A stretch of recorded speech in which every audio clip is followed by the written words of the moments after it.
Lads.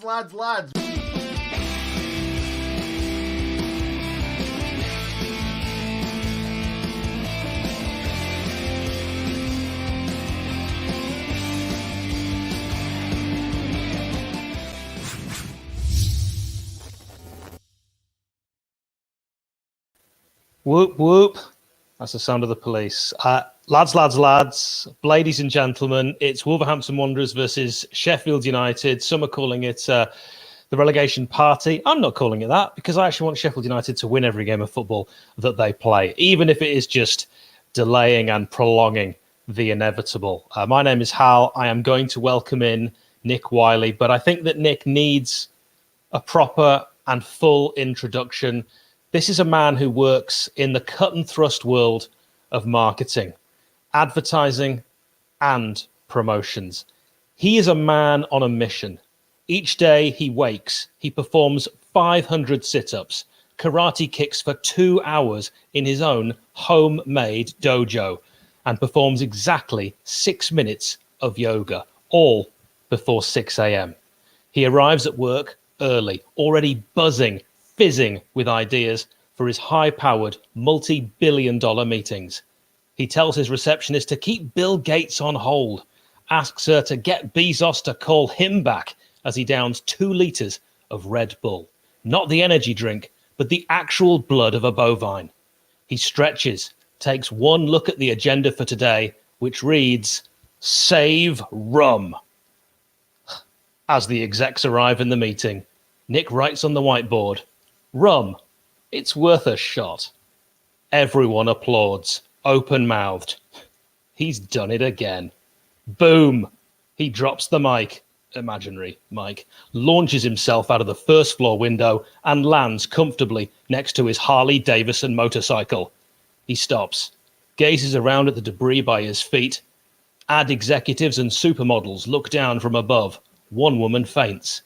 Nick removes his leather jacket, combs back his slicked gelled hair, takes out a cigarette from the pack pressed tightly against his arm in the sleeve of his even tighter white t-shirt. He jumps on his motorbike. Bat Out of Hell begins playing from a nearby ghetto blaster as Nick rides all the way to America, only stopping to make love to several beautiful women. So there you have it, the average morning for Nick. What? Just the average morning, mate. I thought we should let people know how you roll. I think the only thing in that I didn't really think was true was the sit-ups, really. I'm not really. More like eating 200 slices of pizza.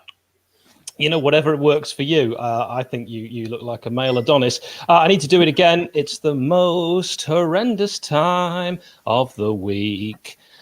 Nick, once again, please speak me some words. Tell me your thoughts. Open your drinks and your mind. Relegation party. Oi, oi. That's all I'm saying. I'm not thinking a bit like that. I genuinely am not. I want Sheffield United to win. These are easier when we win. Tell me you don't really want to watch a defeat today. No, of course I don't. But we need to be positive. But at the same time, if we do lose, it's inevitable. It was going to happen. It was always going to happen this season. It's still going to happen, whatever happens, even if we win today. Even if we win every game till the end of the season, we will still get relegated. So, I hate it. I hate it. Seeing as well, Norwich have been promoted, and I remember the last game I went to was Norwich at Bramall Lane, and I've got a lot of good friends who are Norwich fans. And I messaged them afterwards, and I almost feel like this is the football gods punishing me. And I just said it'll be a long time till we see you in the Premier League again. And they will be back watching Premier League football before I will, and that is wrong. I know, and it made it even worse that somebody put on Twitter, a Sheffield United fan put on Twitter, that this is what happens when you keep hold of you don't sack your manager or whatever. First of all, it's not true. Second of all, I just didn't want to hear it at that time. Yeah, bad timing. Completely spot on. We are going to be asking you today. We did last stream chicken-related Sheffield United players. Today, we're going to do slightly different. We want vehicle-related blades. For example, Bus Ulembeek. Tom has already got in there. Oh. Simon says Vespa Bokis. Nah. Bit of a stretch. That's Ollie McChicken level, that. Kev says Bobby Ford Transit. Like that. I don't hate that one. So yeah, if you've got any, do let us know in the stream. And we also Sayat Leon Clark from Sarah. Yes, that's a good one. Franz Carr, brilliant, James. Bobby in the background will bring them up on screen as we go. Those are already a really good start. Nick, before we get to the team, I've got some questions from my 4-year-old nephew for you. For me? Yeah, he's a big fan. He watches all the watch-alongs, and he wanted me to pose 3 questions to you, if that's all right. I'm not sure this is true, but go on. First question from my 4-year-old nephew. Nick, what's your favourite dinosaur? Ooh, it's got to be a velociraptor, surely. I know it's a bit boring, but that's good. Great creature. He'll love that. Great creature. Right. Who is the best monster machine? The best monster machine? From Blaze. I don't know what that is. You know, Blaze, I don't know what that is. The monster machines. Well, just say Blaze. I've got to say something to him. He's 4. Do you want to give me a few options? Blaze. Blaze it is. Yeah. Blaze it is. Question. This is from a 4-year-old, Nick. I mean, just you know. All right. Okay. Okay. And question 3. How do you feel about the Maastricht Treaty and the public debate about European integration? Don't give a shit. This is from a 4-year-old. This is just—he just wants to know how you feel about the emergence of a European public sphere. The Maastricht Treaty, he says, Nick, has widely been identified as a turning point in European integration. However, little dedicated research has been done into how Maastricht affected media discourse around Europe. So, my 4-year-old nephew would like your thoughts on that. I don't care. Okay, now let's get a look at the team for today. We've already had loads of brilliant vehicle-related footballers. I thank you all so much for those. They've really made me laugh. So today we've got a change, Nick. The big one is no John Lundstrom. You and I both predicted he'd be dropped for this game. Tell me what you're thinking. I don't think I actually predicted him to be dropped. I actually thought he'd play until the end of the season, even though I didn't want him to. I'm very happy. I wanted it to be Zach Brunt in there. Throw him in. Great player. But he's on the bench. It'd be nice to see him come on. We've got 2 left footers in the middle of the midfield. Weird. Really, really weird. Finally, they give Ozzy and Fleck a go together. I'm just happy to see that Lundstrom's not in there because we know that Ozzy is going to run around for days and he's going to stick his foot in. He's going to give 100%. Not sure about Flecky if he's still carrying a knock or whatever. He's got to be carrying a knock, surely, if he's barely trained all week. He's either carrying a knock or he's going to be unfit, surely. But who cares? Let's give him a go as long as he don't get injured. I'm happy with it. I like it. I think I called the back 3. I think I put Bogle at right wing back instead of Baldock, which I always go for Baldock. I went for Bogle just for a little bit of a change. We both got the strikers. Quite happy with that team. Yeah, me too. Let's just make it clear, by the way, Sheffield United have to beat Wolves today unless we want to be relegated mathematically today. So that would be one thing to aim for, is to not get relegated on the 17th of April. But as Nick said earlier, it's inevitable. We would just be delaying the inevitable. So the question would be, who do you want to get relegated to? There's also the question of lowest points ever. And quite embarrassingly, we also would be looking to hit a number of records in terms of low goals. I mean, we currently have 17 goals, of course, 10 at home, 7 away. The record lows we could yet beat or equal. Fewest goals in a season is 18, but you've got to go all the way back to 1899, which was at Loughborough Town, and that was also just a 34-game season, so I'm not really counting that one. Fewest goals in a Premier League season, that's where we're actually interested in. Now, remember, we've got 17. The fewest was Derby County. Nick, do you want to guess? This was 2007, 2008. How many goals Derby County got? 23. 20. All right, okay. I'll give it more than they deserve there. That's not bad. I think we can do that. 4 more goals. How many games we got left? 7, including this one. So we could do it. 7. I do that. That's a bit Len Goodman, but I do that on my radio show. I've got a feature called 7. Fewest home goals in a season is 10. Manchester City in 2006-07 and Huddersfield in 18-19 season. We currently have 10. And as I mentioned, 7 away, which is also the record with Norwich last season.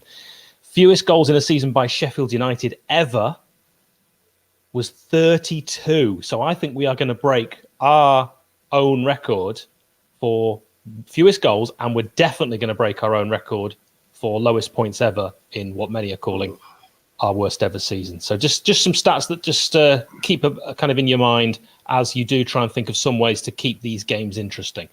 Just to keep a look at that Wolves team for today, it's Rui Patricio in goal, Saiss, Cody and Bolly in a back 3. They've got Nelson Semedo, Dendoncker, João Moutinho and Nori. Then Podence and Traore with De Silva up front. I wasn't too far off getting this kind of spot on. It's a 3-4-1-2.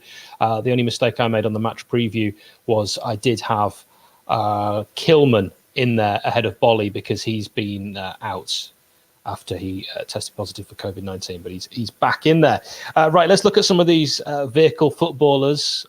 Ethan Subaru, Laurie Norwood. No. I like Laurie Norwood. That's pretty good. Chris Morgan was one I saw earlier. Lund's Tram. It's vehicle. It absolutely works. It's really good. Zach Brum. I like that. Very good. These are already better than... can we get the images up of Ollie McChicken, which was the worst chicken-related Sheffield United player that I think we could possibly have had. But the wonderful Bobby in the background has made this. And Nick, what was the other one that you thought was truly dreadful from chicken-related blades? It was moose egg, wasn't it? Lease moose egg just does not work. It works written down. James I don't think Beetle. It's that bad. James Beetle. James Beetle. Also, Car or Asaba. Yeah. Okay, you're taking a while to think about whether you actually approve of these or not, and I respect that. But before we move on to anything else, there is just one thing I'd like to say, and it's a bit more of a serious tangent, but I think one that's worth taking. Prince Mousad, our chairman, has resigned for personal reasons. Nick and I want to make this very clear. Nick, I know you stand with me on this. We're not in the Wilder camp. We're not in the ownership camp. We're Sheffield United fans. And I think fans can question any ownership decision, of course, but please do not resort to vile abuse, racism, or threats online. Some of the things that I have seen aimed at our owner and former chairman have been truly horrendous. And I think we just want, as the Sheffield United way, to say, if you are watching and you are one of those people that's either considering that or done that, please, we're only asking you, we can't do any more than that. Please don't do it. No, it's horrific. Like, you wouldn't do that in the streets to somebody, so why would you do it online? Yeah. Not a fan of that. Not a fan. No. Not fans. And I've sort of heard now what's actually happened with Prince Mousad, and it's awful. It's awful. Absolutely awful. And I don't think he was in any other position with what happened. He's got a young family. He really invested in Sheffield United, and I mean that emotionally as well as financially. He moved to Sheffield to live there, and some of the things that happened to him in recent weeks were awful, and I can only imagine the kind of pressure he was on at home. It would make perfect sense if someone had said to him, "You're a Saudi Arabian prince. You don't need this." And he doesn't. And I wish him and his family nothing but the best. Yeah, exactly. It's we don't want to see it, guys. If you are a Sheffield United fan, giving absolutely shocking comments out there to these people, especially in a public. Well, we don't want it publicly, and we don't want it kind of in direct messages. The Prince has had enough. The Prince has obviously is a big boy. He can look after himself. He's fine with it. He can make these big decisions. But obviously, the chairman is a younger man. He's obviously not used to this, and he just doesn't want it. And do you know what? I don't blame him. Don't blame him for a second. Yeah, absolutely. Well said. I think we'll leave that there. We'll kind of draw a line under that for now. But I like the vehicle related blades is definitely going to be the theme for today. It might, Nick, get us through another difficult match? It's going to have to, mate. It was probably the highlight of the last stream, so hopefully it's not going to be the highlight of this stream. We're going to have football that's going to be the highlight of this stream. But I love that. Yeah. If football isn't going to be the highlight, let's hope it is the car-related puns. Help us get to 13k subscribers on YouTube for the best Sheffield United fan content from Alan Nick. Please subscribe to the Sheffield United Way YouTube channel, podcasts with players, current and former. Got a big one coming as well very soon. Fans forums and watch-alongs. Subscribe.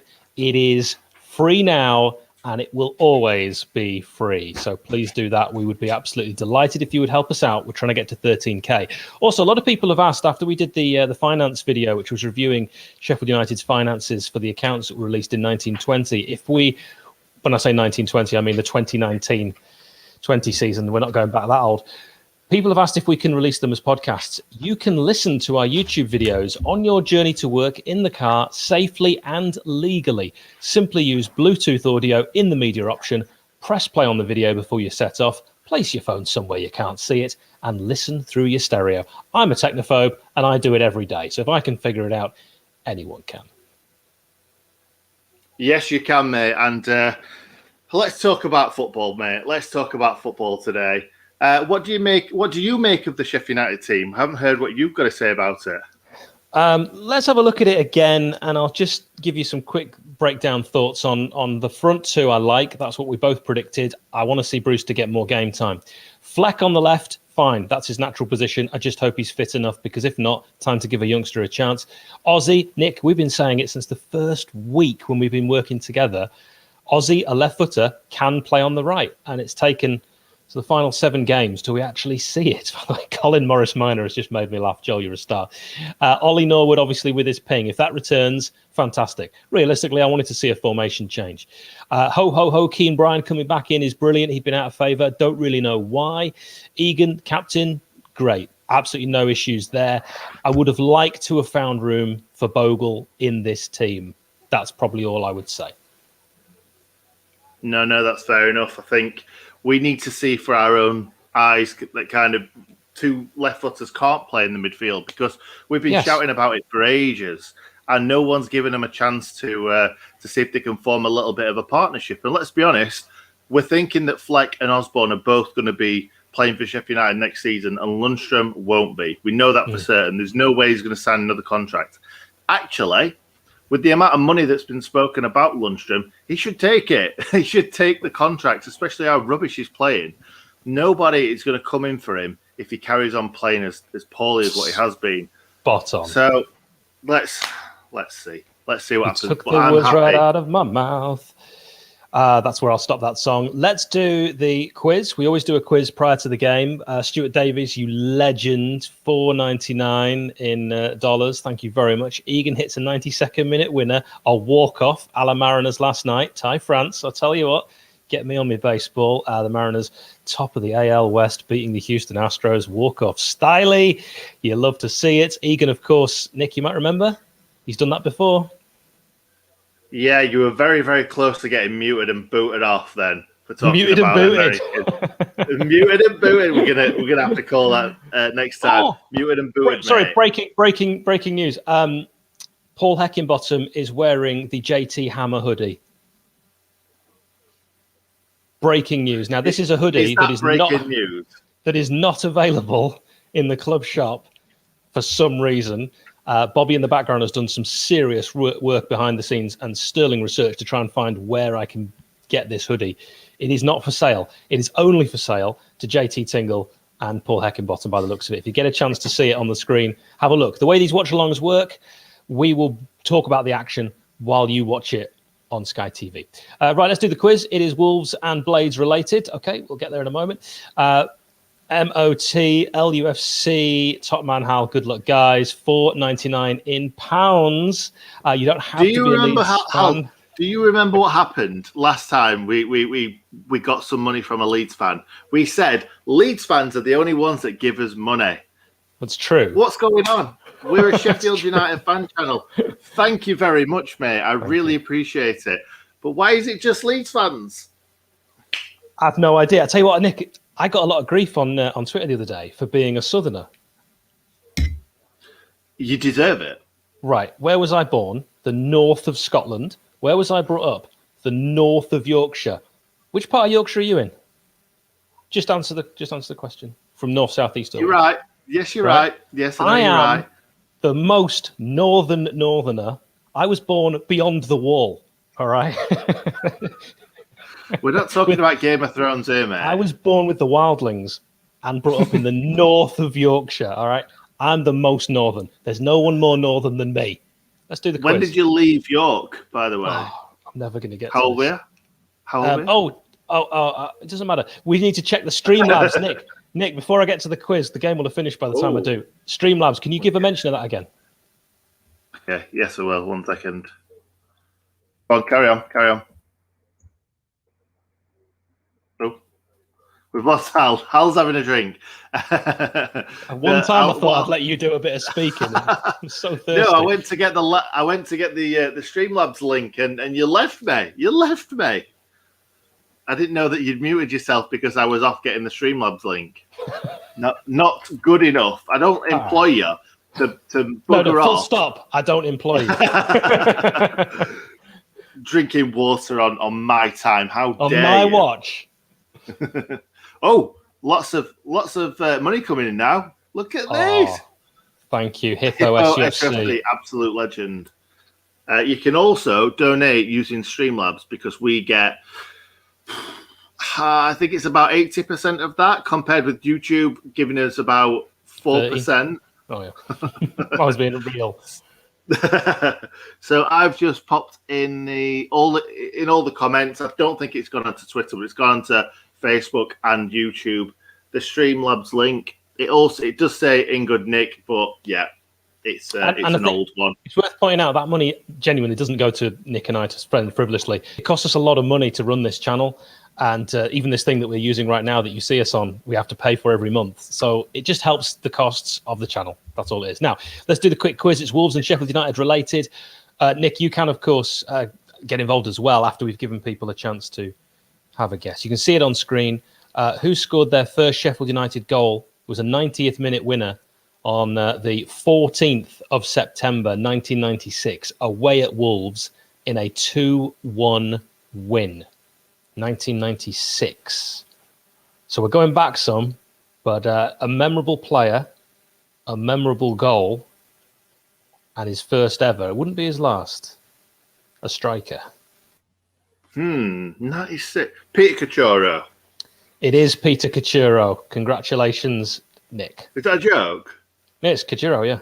Oh my God! I'm sorry. I didn't mean to guess that. Then sorry. Oops. So Wolves signed Kevin Muscat from which sides? Which side did Wolves sign Kevin Muscat from? I've not written that great, but which side did Wolves sign Kevin Muscat from? And the reason I've asked that question is, well, Nick, you tell us.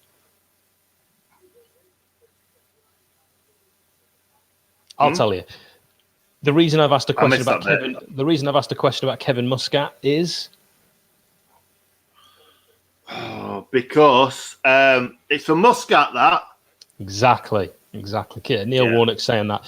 Serves you right for Muscat. Serves you right for Muscat. Sorry, does anyone know which side Wolves signed Kevin Muscat from? I can't even guess.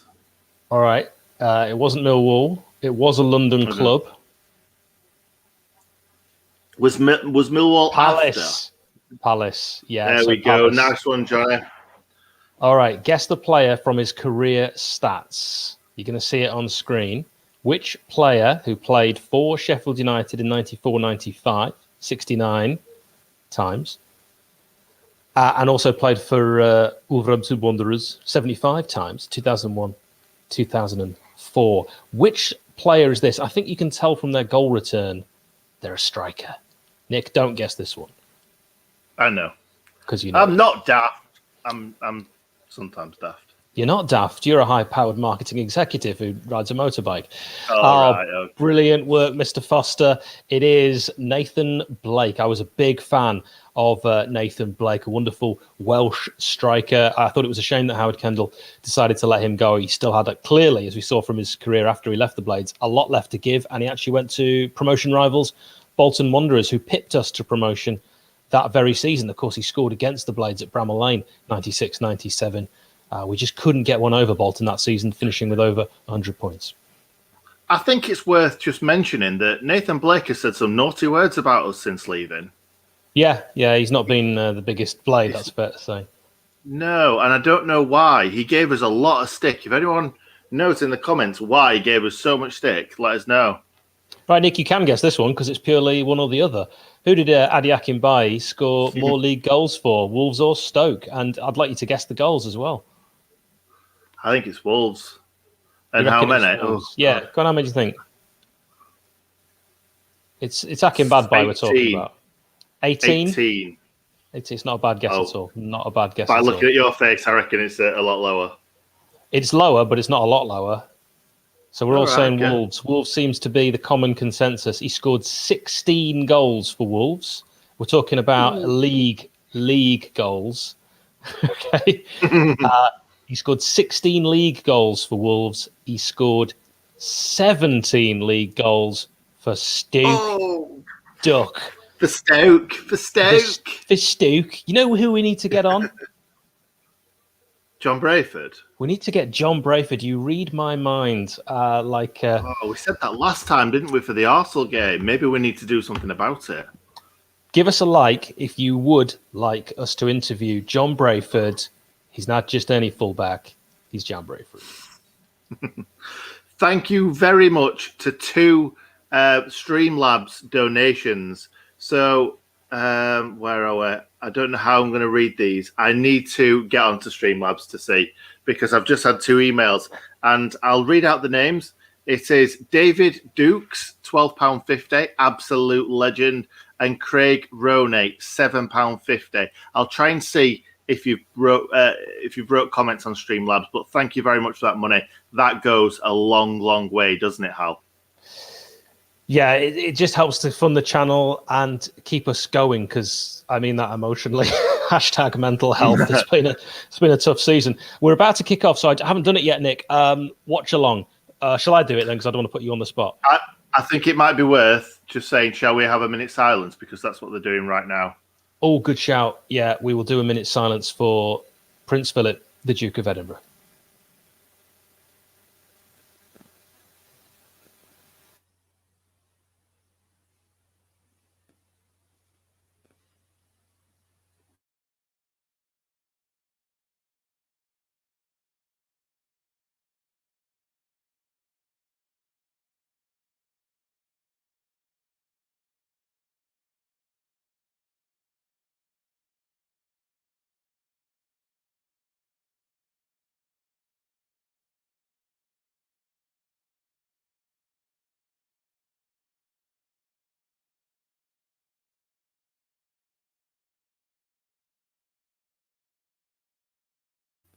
There we go. Thanks. I thought that were a nice little touch, that, wasn't it?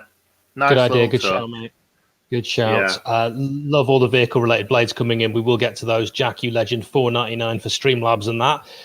Watch along. We always do it. It would be a shame to break tradition. Again, Nick, I don't want to put you on the spot, so I'll come up with. We always do this. What could watch along stand for? W for welcome. A for along. I'll just do it. Welcome along to chat, hilarity, arguments, laughter, observations, nincompoopery, and goals. Watch along. Way, goals, because we're going to score loads today. Woo! I love the fact people want John Brayford on YouTube. Smash a like if you haven't yet given this a like. If you're watching on Facebook, give it a like. If you are watching on YouTube, give us a like. It really does help the channel. It helps more people to visually see that this is actually happening right now, and then they can join us, and we want to try and get more people in. We've kicked off. It's kickoff. If you are joining us just now, we will tell you on here kind of what time we're on. No, we haven't got a clock yet. And you can try and pause us if we're ahead, or pause your own TV if that is the case. Of course, if you're watching on a stream online, if you're watching in America, it's more likely that you will. America, it's more likely that you will be behind us. So you can pause us. That is something you can do. Baxter, do you know what's a great shout, Stuart Davies? Bobby in the background, work on getting Jose Baxter. You must know someone. We are on 0:35. Oh, you're right. Far in front of me, Hal. I can't be. We're on. I'm joking. I'm joking. Oh, you're silly. You're silly. I'll tell you what I am going to do. I'm going to get up and move some flowers because they're right in my eyesight and I'm not happy with it. Not happy with flowers. Who has flowers in the house? Ball over the top. And I'm not going to do, like I did at the Arsenal game, comment on a replay thinking it was happening live. The most embarrassing moment of my, I was going to say commentary career. Obviously, but that was so funny. That was so funny. Yeah, for you. Does it look to you like the Blades are wearing nappies? A little bit. They look like big babies in nappies because they're in pink. The white shorts definitely don't go with the pink. They look like naked mole rats in nappies, and I am not a fan of this look. Bobby suggested we wear green. I agree with him. You know what we always say? Bobby's always right. Bobby's always right, and Hal always ruins everything. That's just the facts of life. Other facts of life, we're on 1:43, and we want to know where you are watching around the world. Let's try and find out how far and wide you Sheffield United fans, and probably more likely Leeds fans, actually are from. If there are any Wolves fans in here, you're more than welcome, especially if you could become a super subscriber.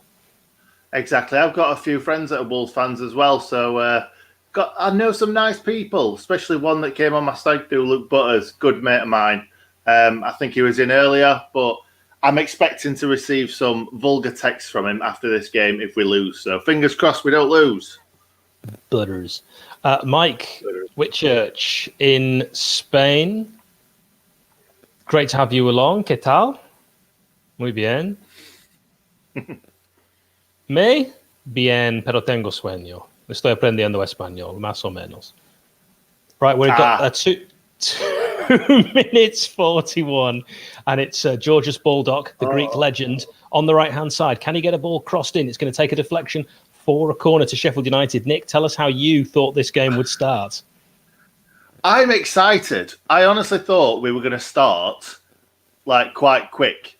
And I said, I think it was on Johnny's channel, that I think we were going to start quick and then we were going to concede. So hopefully I'm not right, but we've definitely started quick. And you know what? I think that Newcastle result today has given them a kick up the backside. And we might see a different Sheffield United today. Norwood takes a short corner. Always hate them. It's the worst short corner in the history of short corners. In fact, it would have been better if he'd literally just kicked it out for a goal kick, because here go Wolves streaming through. There is pace. They've got pace to burn. And if they score from this, it'd be exactly what Nick just predicted. Well done, Georgios. Yeah, what a shocking ball that was from Norwood. But the thing is, we're quite good at these short corners sometimes. Look at the Chelsea game. So I like us doing little things like this. Can I just say one thing? Because everyone always says that Alan Nil is kind of like the training ground master at these kind of free kicks and stuff. Anyone heard anything from Alan Nil for a while? No, I don't know what's going on. I think he's obviously still getting paid, but I think he's been told to kind of either stay away or do different jobs because he's not part of that coaching team that we're seeing on the training ground. And it's a shame because I think a mind like his needs to be utilised. You don't want to waste Alan Nil. He's an absolute legend. Thank you for joining us, by the way, from Bangladesh. That's brilliant. Bangladesh, great to have you. Yeah, great to have you along. You're all welcome. 4 minutes 25 since that Sheffield United corner. It's all Wolves, only us. I'm not sure, mate. I'm not sure. I've got a feeling we're going to get something from this today. I might be wrong. No, you might be wrong. Let's keep those positive waves. If anyone knows what film that is a quote from, you are maybe as good at film quotes as me, Guinness World Record holder, not to brag. No one's better than you, Hal. I always ruin everything and no one's better than me. Can I give a shout out to Adrian, one of my absolute favourite people on earth, a truly wonderful gentleman who goes by Belch on here. And he's written a book, Fever Hitch. if you can get it anywhere, because they sold like hotcakes. Unlike my book, All Hollow, available from Amazon and all good online bookstores, now available in audiobook. All Hollow. All Hollow. Okay, excellent. That's what we like to hear. Hal's very unsuccessful author career. I'm bouncing back. Yeah, I might have to pulp them all. I don't want to. 500 in the garage. Please buy one. Please. Please. Oh, have you seen that Traore's lubed his arms up, ready so that no one can grab him? I love that. I love his arms. It's so weird. His arms are incredible. All right, calm down. Did you see I was on Talking Wolves, the YouTube channel? Yes. Did you actually watch it? Yeah, of course I did. Because I am going to test you. Because you used the same joke as you did in that as you did on the preview. I didn't pull you out. Do you know what? I would have never have said that if you didn't just bring that up then. No, I've only got one joke. Right, here he is, that man, Traore. He's on his right foot, his stronger right foot, the Spaniard, and it's played out with a good, decent touch. I think he fouled his man with a slight follow-through, Traore, of that right foot. Look at those muscles. My God, they're actually oiled today. What is he doing to me? I think you need to calm yourself down. Go and take a shower. I've got this. Cold shower. No, so I took a lot of pre-workout today, and it's still kind of working its way through the system. You've messaged me on Facebook after I've taken pre-workout, and it's not a pretty sight. I don't really understand what you're talking about, if I'm being completely honest. But... Drop us a like in the comments if you've ever taken pre-workout and you know what it does to you. It was chest day today. Normally, chest day isn't on a weekend. International chest day is normally on a Monday or a Wednesday. What are you talking about? There's people in the chat who know what I'm talking about. Right, 7:09 we're on. Wolves 0, Sheffield United looking like those mole rats in nappies, 0. So far, a very cagey affair, very even Ender Stevens. Yeah, absolutely. Great tackle that was from Keane Bryan as well on Adama Traore. Just pushed it to the side and he just read him all day long. By the way, Oliver, this is the X-rated show, so I'm allowing Oliver's comment today because it's late night. It's late night Sheffield United way. Pre-workout, yeah. Yeah, your arms, absolutely. Well, it's great. I love doing arms. I never really just do arms, as is evident by the size of my arms. I don't know what's going on here. I need to get involved in the gym hype. I'm sure I do. If you lived near me, I would get you involved in the gym hype. I don't know. From some of the things that's come out of your mouth, I'm not sure if I want to be involved in that world with you. Having a gym buddy is the best thing on earth. Ball back to Ramsdale. He took it on his knee, and then he just fired it forward. Rammers on 8:15. Interesting playing the ball back to Ramsdale like that. I think he actually is better with his feet than, and I'm going to say it, Dean Henderson. What do you think? Yeah, I think that's quite apparent. Dean Henderson wasn't great with his feet. He messed up a couple of times playing for us, obviously, with his feet, especially against Leeds at home in the Championship. But yeah, he always had a mistake in him when the ball came back to him. Man United this season against us, Ollie Burke pounced on him dilly-dallying, but we've not seen any of that from Rammers this season, I don't think. He's made an odd mistake here and there, but not with his feet. Saying that, he kicks the ball out of play a lot. He definitely kicks the ball out of play a lot. We're on bang on 9 minutes. Wolves 0, Sheffield United 0. Nick's memory is incredible. He was doing a recent discussion about the last time John Lundstrom got forward, and you referenced Leeds at home with that effort that Meslier saved superbly, but it was a hell of a miss, and I think would have transformed our season. So we want your thoughts today on the fact, just pop them in the comments, that Lundstrom has been dropped, and that is a form thing, not an injury thing. Yeah, I actually got that wrong because I remembered Man City after that. He got into a really good position. It was the only good chance that we had against Man City, and he put it over the bar. But Leeds was... Whoa, look at that from John Fleck. Clever header back. You know what? I speculated on the fans' react that if he doesn't play well, it's because he's broken his back. We now know that all of last week he was training, only half training. Some days he was missing it altogether because he had... to quote Paul Heckingbottom, and it's the late night show, a stiff groin. Nothing worse than a stiff groin, is there, mate? Well, speaking of which, I love a good semi. And did you enjoy the Chelsea-Man City game? I didn't watch it. Not interested. Don't care about football unless Sheffield United are playing. And I don't really enjoy watching that either. I feel exactly the same. And because I do quite a few other YouTube channels where I have to talk about other teams, I never have a clue. And I try and just sort of swerve it and just bring it back to Sheffield United because I don't have a clue. And you would have seen me on Talking Wolves. I was asked the question, what do you know about Wolves? And I was like, I know about Connor Cody and Traore's arms, and that's it. Yeah. Why do you know about Traore's arms? They're just Joe. Because I wish I had arms like his, but I've been training for 6 years and I have the body of a slightly overdeveloped 12-year-old girl. There you go. That's what we've been waiting for. And he doesn't hit the gym 3 times in a week. Yeah, apparently he doesn't. I'm not buying that. Not buying 11 minutes. 11:02. Lovely little touch from Ben Osborne to the referee there. You don't see those passes every day. Ref getting involved and just playing it off his groin. Who the hell's Robert Jones? I've never heard of Robert Jones before. No, but at least we know. Well, it'd be some Welsh referee, won't it? And it's good to have him. Good to have him in our league because, of course, Welsh teams are allowed in the league, but only some of them. Explain that one. Only the good ones. Oh, here we go. Blades on the attack on that right hand side. Chance for the cross. It's not a good one.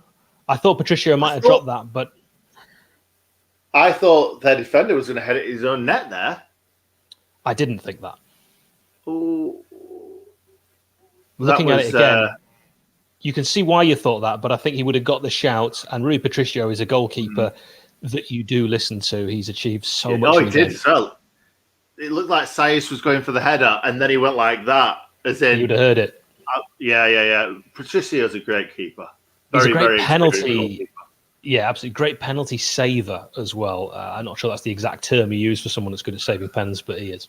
Yeah. Oh, he's got a dodgy shoulder, Traore. That's another thing I know about him. Once you've dislocated your shoulder, it can pop out quite often. He dislocated his shoulder at Bramall Lane again, and I don't like seeing him go over the top like that. No, but Brewster with his lovely little feet there, we want to see that. Brilliant from Brewster. It's a foul. Is that a foul? He played for it. Play it. Keep going. Why the slow down? Get the shot away. Brewster lacking confidence there, I think. Nick, what did you make of Paul Heckingbottom's comments about Brewster in the midweek? Did you hear any of those? I don't think I heard about Brewster. What did he say about Brewster? He kind of was saying that whilst Brewster can score goals, they see it in training. He doesn't do enough for the team. He doesn't do the other bits of the game, some of the harder bits, tracking back and the like. If anyone else heard those comments or read those comments from Paul Heckingbottom and you're joining us in the chat at the moment, I'd love your thoughts if you felt like the manager threw Ryan Brewster under the bus a little bit there. Oh, it's nice that, isn't it? Throw someone under the bus who wants to be here and wants to play football, but don't throw someone under the bus last week for his lack of running and then make up some bogus comments about him doing loads of running in Lundstrom.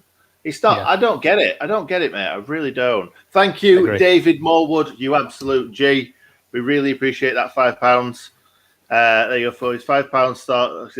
Yes. You want to see Bobby's face? That's up to Bobby. We will not force Bobby if he doesn't want to. So whenever he does, he'll give us the thumbs up, and we will let it. The funny thing is, as well, what they don't realise is Bobby in the background is actually Bobby Boucher, and we've given Bobby Boucher a job on the Sheffield United way. He's actually Bobby Bacala from The Sopranos.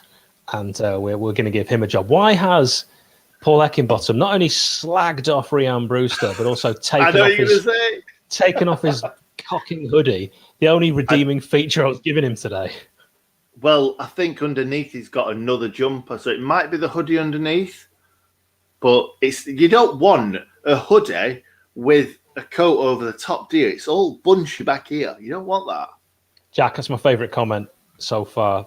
That's the pub, isn't it? The Traore Arms. That's really good, really good, Jack. I'm going to pop you on full screen, Hal, because I'm quickly going to turn on my big light.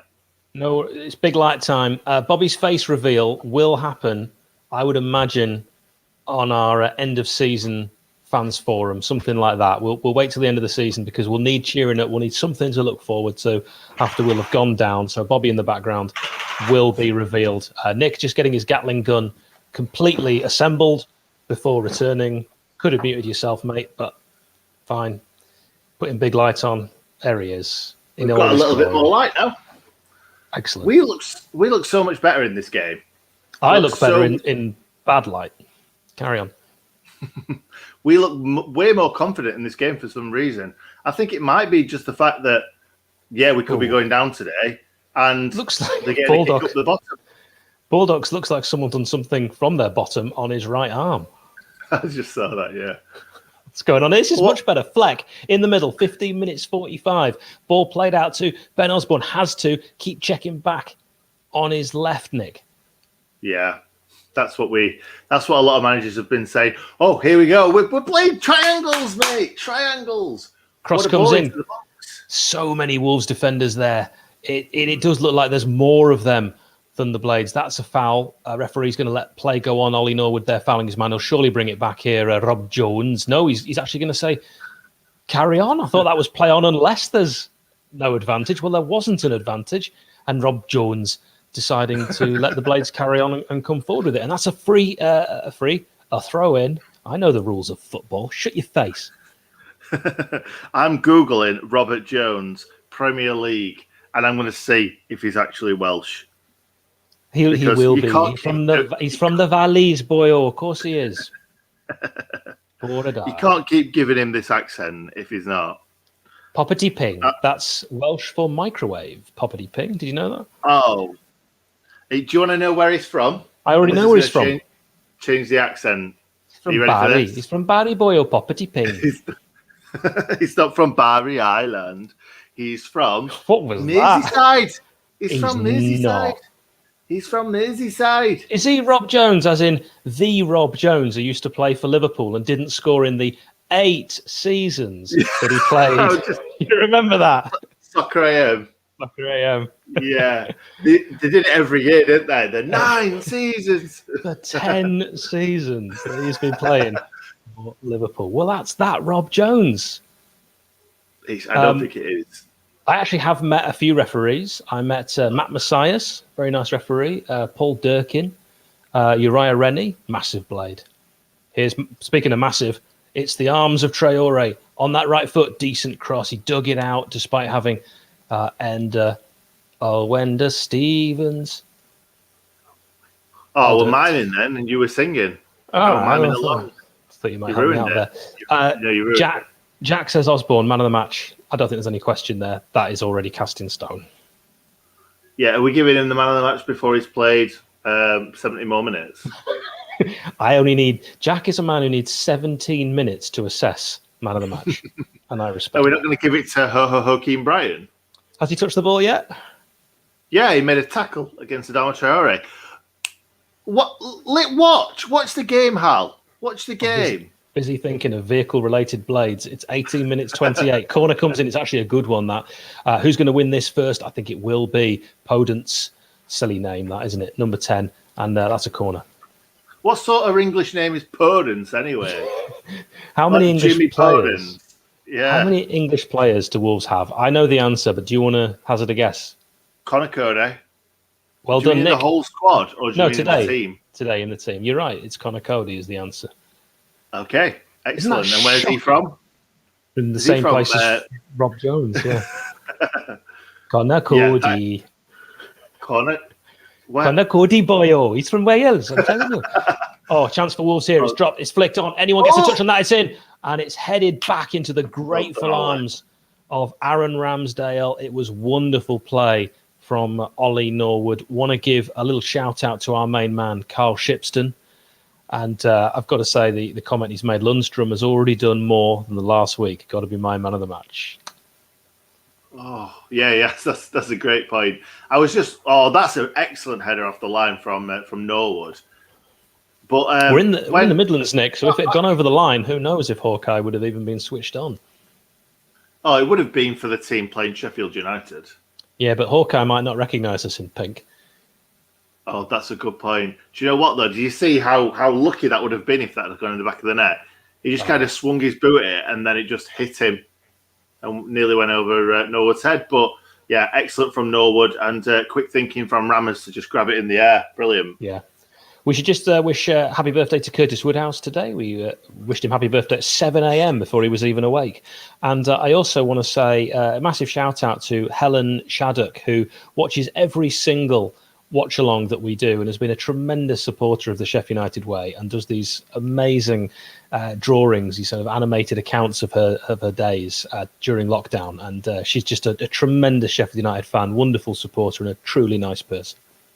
Oh yeah, they are brilliant, aren't they? As well, really good. So everything's so neat and tidy. It's just beautiful to look at. I love it when she tags us in it as well. Really, really good.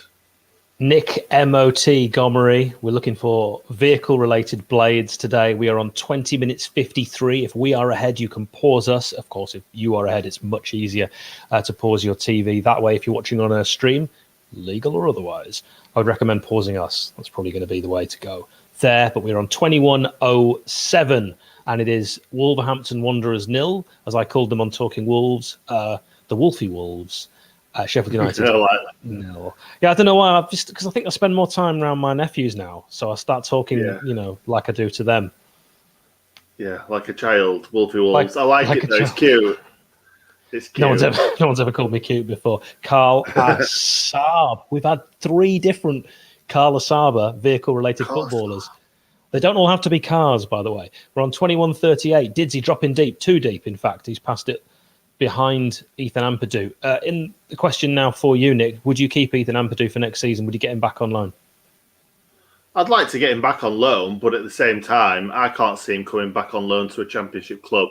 I think it'll be another kind of mid to bottom of the table Premier League club. Fleck, sights one, shoots. Not bad. I don't mind them. No, not bad, not bad.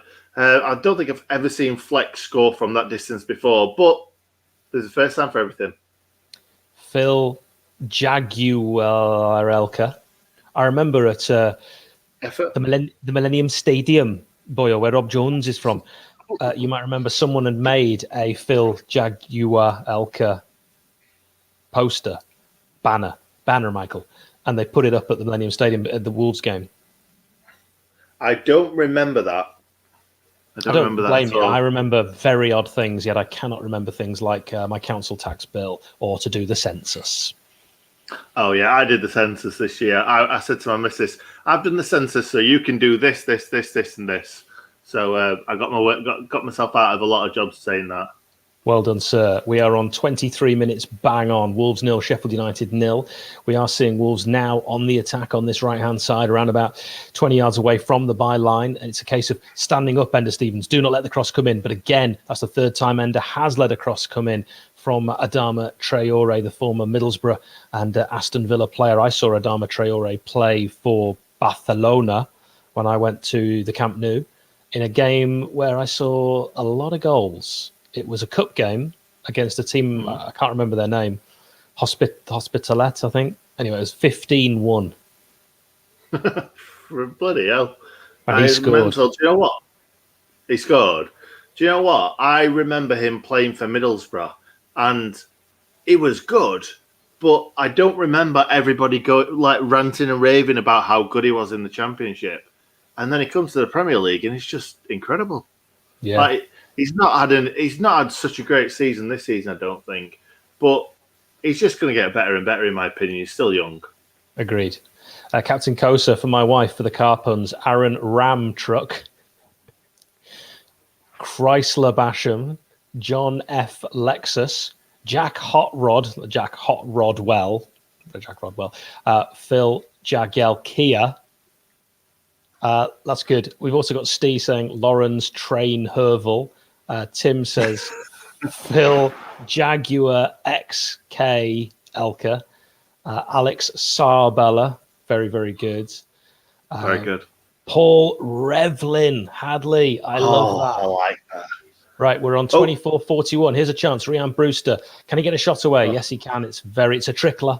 It's poor. It is really poor. Really, really poor.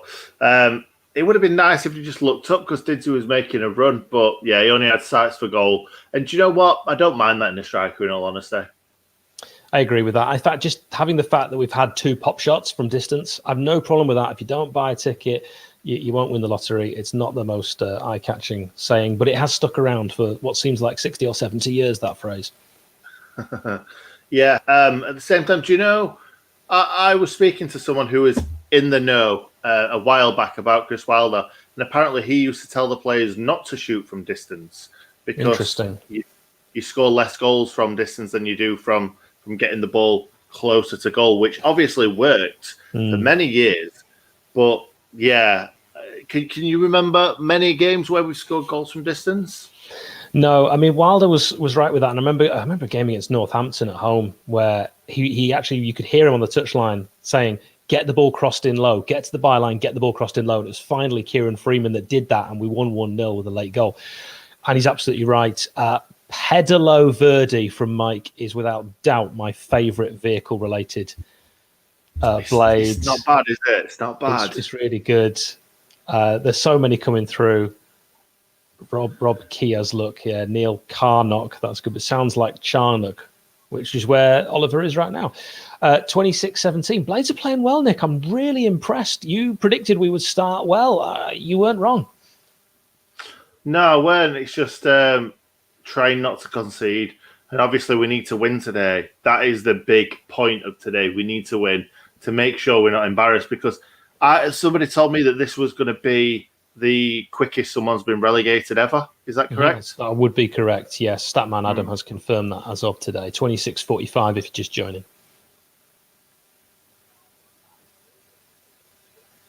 I think he's still there, Hal? Yeah. I've just got a message in from Adam. I'll let you know at half time, Nick. Okay, mate. No problemo. Neil Shipperley, it's a mode of transport. Yeah. A ship is definitely a mode of transportation. Are we talking about modes of transport, or are we talking about cars? No, vehicles of any kind. So yeah, absolutely. It's a good one. 27-19 now, 27-20. Watch the game with us as an alternative commentary. That's the way watch-alongs work. Wolves now dropping the ball back with brilliant play there from Ollie Norwood. It was Ollie Norwood managing to get that foot in. It's lovely passing as well. He's looking a bit more like the Ollie of old. Dodger Nielsen, excellent work, Phil. Ender Stevens at the moment, he's been beaten on a few occasions by Adama Traore. We know the Ender of 12 months ago could cope with Adama Traore, and has in the past coped with Adama Traore when we faced him in the Championship. Yeah, exactly. But yeah, he's not been the same Stevens for a long time, has he? Hopefully we'll get him back. A lot of people saying they want to get rid of Stevens. I think it's a stupid thing to say, because Ender Stevens, he will bounce back. And I think, yeah, fair enough. You can't hope that someone's going to bounce back forever, but at the same time, he was that good that you can't just give someone away like that, because if he comes good again, he's going to be very, very good. Yes. What a player. I love all the Wolves designs around the stadium. And then I wish we'd done that. All the fans on the seats as well. Do you know the designs of all the fans in the little hexagons or whatever it is? It's really cool. Chase on, and Keane Bryan will clear that ball, which was played over the top on this right-hand side. 28-47. He puts it out for a throw in. This game already, in my opinion, more entertaining than the Arsenal match, because we are seeing Sheffield United actually have a go. And Wolves are probably a little bit taken aback by what they're seeing here. If they'd watched any of our previous few matches, they think they just need to turn up. And, in previous games, they'd have been right. But we are really putting in a shift here, particularly the midfield, which has looked woeful all season. It's looking better today. It's almost like maybe they should have taken John Lundstram out of the team a while back. Absolutely. Gary's speeding fine. Adrian, you legend. I think that's a stretch. Oh, it's good. It's clever. It's very clever. And it's, of course... It's very clever. But it's not a mode of transport. Sedan Burger. Pedantic Nick. I'm sorry, Adrian. 29-44. Wolves 0, Sheffield United 0. Nick, it wouldn't mean anything in the grand scheme, but would you take a draw? I think we've got to say no, really. It Gotta would win. mean absolutely nothing. Yeah. Got to win. Yeah. But at the same time, if we did draw, it would be... Oh, Domtro is really on the edge of the box. Shot Strike over from Podence. Yeah. Jimmy Podence with a great effort, but always rising. That's the thing with Jimmy. He doesn't keep him down as often as he should. You've got a good shout here as well from Stuart Davies that Ender's blinder against Brighton last season was a highlight for me.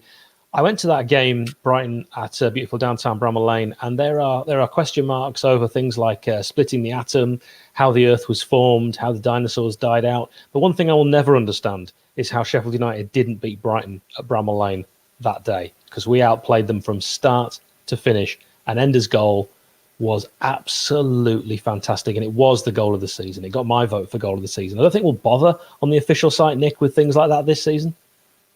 No, probably not. Oh, David McGoldrick's through. Go on, Didsy.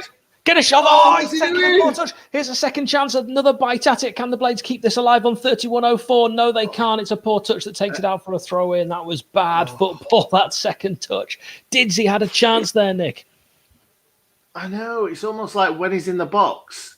Oh, well, we need to see if it's on. It's miles on side. I thought he was off there. No. I thought he was off. It's almost like in the box, he just goes to pieces. Because anywhere on the pitch, he wouldn't have lost that ball there. Yeah. I don't know what it is with him. It's mental, I think. Oh my God. It's a dreadful pass back. We're on 31, 37. Can he recover? Ampadu, he's done an absolute nightmare there. Here's Traore. Strength. Turns. Looks for options. Finds one. It's Nori who gets the shot away. It's a spill from Rammers, and he's caught it in the second attempt. It could have gone anywhere. You couldn't tell from this angle. I thought that was going to go in. That would have been so unfair. JT Hummer, Naylor, that is wonderful work. Tikaboo son. Also, David Carney. David Carney is excellent work. Yeah, it really looked like it was going in the back of the net here. Just watching it back again. Oh, it was never in doubt, really, was it? But just from the camera angle, that looked like it was in the back of the net. I hate those little weird things where you see it from that angle, and it's like, oh, that looks like it's going to cause the trouble. And from my shriek that you heard then, I think you realise what I thought was going to happen. Can he deal with this? No, he can't. Terrible play from Ho Keane Bryan. Out-muscled and out-thought. Traore does really well. Redeem yourself, Keane. Get a foot in. Ender Stevens not doing anything, just jockeying. It's a nice flick back on this right-hand side. They obviously recognise where the weakness is, but well done, Ender Stevens. There was a little sign, a little glimpse there of the Ender of old. Yeah, definitely. Ender Stevens has started this game really, really well. I'm quite pleased. They all have, to be honest. They all started it really well. Plain Quinn is really good from Hadley. John Harley Davidson from Adam Firth. Joachim, you said your stream is 20 seconds behind. You can pause us for 20 seconds, and you will be Bob's your uncle and Fanny your granny. God. Yeah, it's definitely the late night stream, isn't it? I just thought that's, Bob your uncle, Fanny's your aunt. I never thought the Fanny your granny, that rhymes. That's better. Why hasn't everyone done that? That is better, definitely. It's better. I've just come up with something better for the English language. Was that a foul? Yes. Yeah, it definitely was, wasn't it? And he's down for a while. Dane Whitehorse. I got to say, Ampadu has played a little bit like Ampapoo these last few moments of this game. Oh, there's no need for that, Hal. No need for that. He's not been himself. Someone commented on one of the videos, I think it was a Chelsea fan, and said, statistically, on this website, Ampadu, did you see that? Ampadu's been your best player. And I said to him, what would be a good idea is to actually ask somebody who's watched him play every minute of this season, like me, and ask my opinion rather than just looking at ratings from a random website. Completely. Couldn't agree more. Blade still can't clear this danger. Ender Stevens does really well. Could have thumped it long, but picks out a nice pass to Didsy, who sees no options further up the field. We're on 34-28, and that's brilliant play from the Blades. They managed to defend that free kick superbly and break with confidence to win a throw-in on halfway. Nick, if we had played like this all season, I do not think, even with the injuries in this patched-up team, we'd be bottom of the league. No, but it feels like we play one of these kind of games every 5 games, something like that. We get excited that we're actually playing better, and then we go and play shocking for the next 3 or 4. Look at the Chelsea game. That second half, they were brilliant, and then they went back to playing terrible again. Yeah, absolutely. Gus Uhlenbeck, by the way, very good. So at the moment, Sheffield United, I would say, playing when they get forward, the more promising football. But that was a foul, and I think the referee might get silly here, Nick. I don't know what happened there. Well, Brewster, I thought, made a fair challenge for the ball. I think the ref's going to do something silly and give him a yellow card. Hopefully not. I saw an F word there being dropped by old Rian. When is it foul and abusive? It is going to. When is it foul and abusive language? Why is it only sometimes it's foul and abusive? So what happens here? They both go for the ball, and I say that is a foul by the Wolves player. He stands on Rian Brewster's ankle. It's nasty. It's an accident from both. There's no booking. Yeah, I just think no booking either way. I think that's a bit over the top. It's probably the angle of the challenge where the referee's seen it from. And the Wolves player goes down first, and then Rian's definitely got hurt more there from the studs on the. If you've ever had studs on your ankle, it really hurts. Yeah, definitely. Do you know what? Earlier on, do you know when Kean Bryan made that really good block from Adama Traore, and then Stevens knocked the ball away? The referee wasn't going to give anything until he went down. So that's just what happens. So the first person to go down gets the foul. Yeah, and that's something that referees. I don't know how they train referees in Wales, but he needs possibly just to learn the English game, because that wasn't for me a booking. And Rian doesn't look like the kind of player that's going to pick up in his career a lot of bookings. I was kind of hoping he'd have a Gary Lineker style career, but that's just been blotted. A ridiculous one. It was never a foul. He's gone for the ball. That is. For me, they get to That's review. a red card. It's a red card for the Wolves player. It's an absolutely horrible. When you see it again, Ait Nouri knows he's done wrong. Have they not even checked that? Well, they were checking to see. Wait a second. Is the referee? They were checking it. The referee's got his hand up like that. Yeah, but they're checking it for a red by Brewster. They've got that all wrong. They've got it all wrong. Were they actually checking that for? It's a red for Ait Nouri. Yeah. Absolutely. But it's not for Brewster. What? And Brewster's got a yellow. And we can't even appeal that because it's a yellow because of the ridiculous rules. Poor Brewster. He's going to be carrying a knock now, which is going to affect his first touch and possibly his second. Don't do anything stupid. Do not do anything stupid here, referee. Nothing in that. I'll tell you what, that was nice from Podence then. I think he realised who it was, and he was like, no, there was nothing in that. Here is Podence, number 10, on the edge of the box. It's a good game of football, this. Jinkin, trying to lose his man. Bit of skill there, just dropping the ball back there. It's a quick, incisive first-touch football. Ait Nouri knows he's a lucky boy, shouldn't still be on the field. A really vicious, malicious, with intent challenge. Brilliant play. Ethan Ampadu. Excellent from Ampadu there. He's come away with the ball. Is that going to be a good enough ball? No, that's a bad ball. It wasn't far away, It's a bad ball. It's a good ball, but it's a bad ball. I'm sure we've said something like that before. He overcooked it. Taxman, I've written a book, All Hollow, with my buddy Sim Corti, a great author.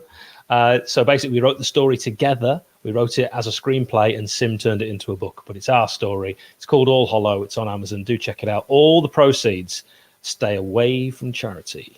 And I mean, I don't have to pulp the 500 copies I've got in my garage. Please buy my book. I'll have one, Hal. Thanks, mate. I was going to give you one for your birthday. Oh, that'd be nice. When is my birthday? September? Yeah, it is actually. Well September. Done. I remember you saying it. So. Yeah. I've already given you a present for your birthday, so don't ask me when your birthday is because I've got no idea whatsoever. Gave me one of the best presents I've ever got for a birthday, which was a framed shirt with my name and number on the back. And a little he signed it himself. In good nick. See if Purcell will get that out your tip. There you go. Right hand side, 39-31. That was a joke from Alistair McGowan, you might remember. Alan Shearer. I used to love Alistair McGowan. I used to watch the VHSs over and over again. Yeah, that's one of his that he did with Alan Shearer signing a shirt. I think he said, see if Purcell will get that out your little tour rag. Here's David McGoldrick, 39-51, 0-0. This is good play. Baldur's there with his arm covered in poo. It's not affecting his game, though, Nick. It's not. It must stink, that and all. It must that's absolutely why he's got so much space on the right-hand side.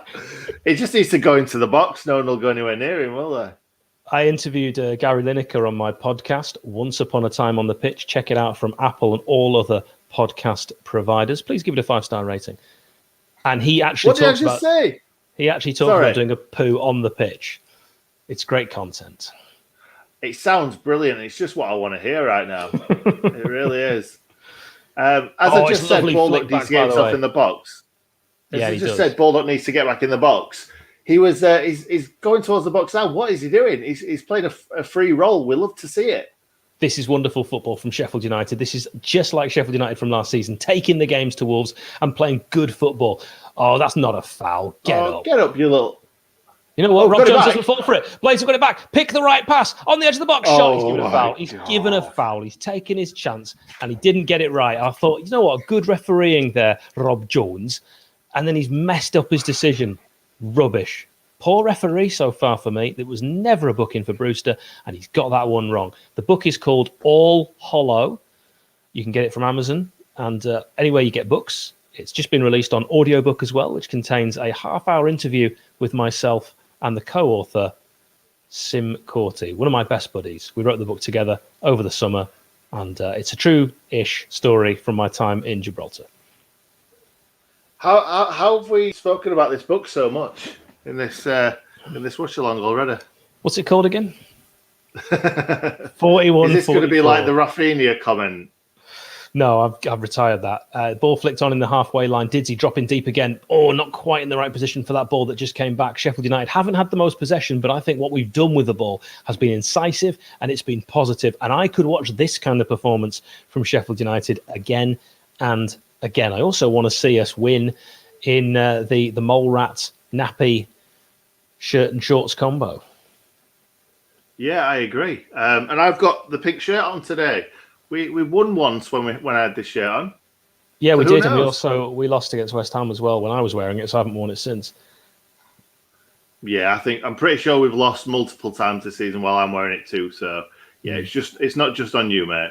Thanks, buddy. Ho ho ho, Keane Bryan playing the ball straight across that centre circle. If we are ahead of your stream or what you're watching on the telly, you can pause us. Not everyone knows that. Ball on the left-hand side, 42-42. Ben Osborne, good idea. Not the execution, and that's on his stronger left. He has switched throughout the game. I noticed at the start of the game he was on the left, and other times he's been on the right where he's actually playing right centre mid. Yeah, I don't get this. It looks like Ollie Norwood's playing on the right. It looks like it's kind of three straight midfielders or three. Oh, Wolves have done really well there to get it to the bar, and they've got a corner out of it. Oh, I don't like it. I don't like us conceding corners ever. No, I don't either. We always look vulnerable from corners, and perhaps more so now that Alan Neil seemingly isn't working on the tactical shape and set-piece setup on the training pitch. I've been asked in the comments, what's my world record for? I hold the Guinness World Record for most movie quotes identified. And that's not been broken in 6 years. So if you think you know your movies, you're welcome to try and beat me, but you will fail. I love when we spoke about it. I asked you about it, and I said, I'll have a go, and you give me like 3 or 4, and I'm like, I ain't got a clue. Yeah, it's tough. It's harder than you think because I've watched films all my life and wasted a lot of my time when I could have been learning something. But instead, I just know a lot of film quotes. Right, here's a corner on the right-hand side. We're approaching half-time, and it is Moutinho. Moutinho. Oh, go on, turn. Brilliant from Get Brewster. That touch in. Oh, that's a foul. That's a foul get him on Brewster. Get him off. Go back and bring a booking back there, referee. Rob Jones, if you make the right call, he's got to be booked. Oh, it's the wrong pass, Gromit. It's the wrong pass, Gromit. And that is a foul, I thought, twice in that build-up, and a booking should be issued. If Brewster's going to get booked for being fouled, you've got to book the man for trying to stop an attack. Yeah, absolutely. But Osborne then got it caught under his feet here. He should have played it before that, but he got it caught under his feet. Yeah, he got slightly knocked in the back, but it wasn't going to get to McGoldrick. Is Osborne playing in the Norwood role? I don't think so. I think they're playing three kind of across the middle. I don't think there's a defensive midfielder, unless they're all defensive midfielders. Pivot. Yeah. Okay, is that a Friends reference or what? A Friends reference, yeah. Ball crossed in, not a bad one, gets the head on it, get that touchdown, knock it down to the man on the edge of the area. Now that man's moved. That was possibly poor positioning there, I felt, from Ollie Norwood. Should have offered the option inside, because now it's got to go too far back to John Fleck, who drinks Iron Brew. And he's going to take a touch and decide to come back on his right-hand side. Interesting, when he's left-footed. Ball crossed to absolutely no one, and that was a waste of a good free kick. It was a good ball into the box, though. It was a good ball, but we've just got nobody that's going to attack it. Let's have a look. Who would you want on the end of that? Egan, probably. Yeah. That's about it. Name the quote, says Stuart. Get to the chopper. That's Predator from Arnold Schwarzenegger. Get to the chopper now. Didzy, playing a good ball. There's only 1 minute going to be added on. And in fact, it's not even a minute. He can't be bothered. It wasn't even a minute. 51 seconds. It's all right. We've got the ball. It doesn't matter. He wants his Welsh rarebit. Let's just review that first half, Nick. Yeah. Crikey O'Reilly. I am impressed. Why couldn't we have done that all season? Like, look at the play. It's not like we've had players back. Like Egan, maybe you could say. Egan's not been playing. He's only just come back into the fray. But like, we've had most of these players all season. Why are we not playing like this all season? Yeah. Do you feel like Lundstrom's got something to do with it? Yes, I think obviously that negativity around Lundstrom and his entire, I would say, influence on the team. I mean, how would you feel if you worked with someone who you knew was leaving the company and didn't want to be at the company anymore and wanted to earn more money than you? And then also wasn't putting in the shift, but was still right next to you at the workstation, and the boss was still praising and giving all the jobs to, and you saw him just do a half-hearted job, or you did a full job with a full day as well. That would just bring you down, and I'm sure would affect your performance in any walk of life. Yeah, bang on, mate. That's absolutely bang on. But it's not just somebody working at the side of you, somebody who could be in front of you as well, because there'll be a lot of lads on that bench like, why am I not playing? Look at Jayden Bogle. Like, yeah, fair enough. He may not be a right centre mid, but at the same time, Jayden Bogle is putting the effort in, scoring goals, creating goals, looking like our most dangerous player for kind of like half of the season. And he sat on the bench while Lundstrom's picking up a wage and doing bugger all. I like that from Oliver. Very funny. The Blades do look like students who only try when their essay's due in 12 hours. That was very much me at university. I went to every game, 03-04 season. That was my third year at university. Every game, home and away, including cup games. It's the only season I've ever done every single game. And I recognised I had to do it that season because it would be the last chance I'd get before I had to become an adult and get a real job. And so that was the last chance that I ever had to do that. Fair enough. I would need to bring Johnny up. What do we think about bringing on Lys Mousset? You never know. I predicted him to score our goal, didn't I, in our match preview? So obviously I'd like to see... can we get the image up, please, Bobby, of Lys Mousset? Sorry, Bobby, there we go. Oh, God. We've not used our signature term yet. We will save it to the second half, but that is a great shout. Let's also bring in our main man from Ohio... It is Robert, a.k.a. Captain Kosa. Robert, what have you made of that first half? Definitely much more positive play from the team. I think not having Lundstrom in there, is that the reason we're playing better? I don't know exactly, but it definitely feels better to watch, knowing that everybody out there wants to be playing, is looking, very confident. Definitely some still defensive mistakes that we've had, but luckily not been punished. I think Osborne they're flipping between in that midfield three, like Osborne playing next to Fleck and Norwood deep, and then Norwood swinging in, and it's Norwood next to Fleck, and then Osborne further forward. And it's interesting, I think, just kind of rotating between that, because some of the possessions Didzy's further back and Osborne's pressing the back line. He's got a little bit more pace to pressure them. So maybe that's doing something. yellow card decision with Brewster, I'm not too happy about that. I sent a tweet out there, so hopefully I've never gotten a response from the Premier League, but I keep tagging them, and one of these days they'll reply to me. You need to tag Robert Jones in. That's true. I gotta go find him. That's what. You've got to call him Dr. Jones calling Robert Jones. Oh my God. Robert, what have you, when you look at these stats, what have you made of the things like pass succession, tackles, and crucially, shots? Yeah, I mean, tackles we've done very well, not losing too much ground. Wolves have pacey players, particularly Traore, on the right-hand side of their attack. And so the fact that we've had some successful tackles, a higher number definitely, can be scary, but so far we haven't, like I've said, we haven't gotten caught out, save the one singular play where Ampadu, I think it was, just played the ball poorly. Shots wise, obviously we'd like to see more. I think we're getting further forward in better positions. So one or two more passes, linking the play up. I think there was a really good run by Didsey there towards the end of the half. And he had a chance to shoot himself. And instead, I think he was trying to play it off to Osborne, who was coming in behind him, and just too much pace, too little ball control between the two of them. And we just lost that possession. So, yeah, we'll see in the second half if we can create more chances, but definitely need to improve the number of shots and keep it with the solid tackles. I think that's really good for us defensively. Yeah, because those shots have been speculative at best, and they've looked kind of tame. What about the thought that people have suggested that Bogle could play that right central midfield role, maybe even long term, so that we can fit him and Georgios Baldock in the same team? Yeah, I think that's a really good shout. That was something I think mid-season when Bogle had scored a couple goals. I was like, okay, this is where we can slot him in there. It, I think, naturally forces us to play a little wider. And I don't know if that's something we want to do or not when we already have two really wide wing backs with three on the back line.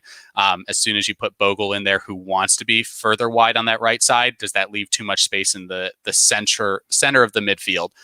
Because defensively, our shape is like three solid midfielders and then a 5 back line. And if Bogle isn't comfortable in the middle of the field, he's pushing too far out and teams can cut inside too easily.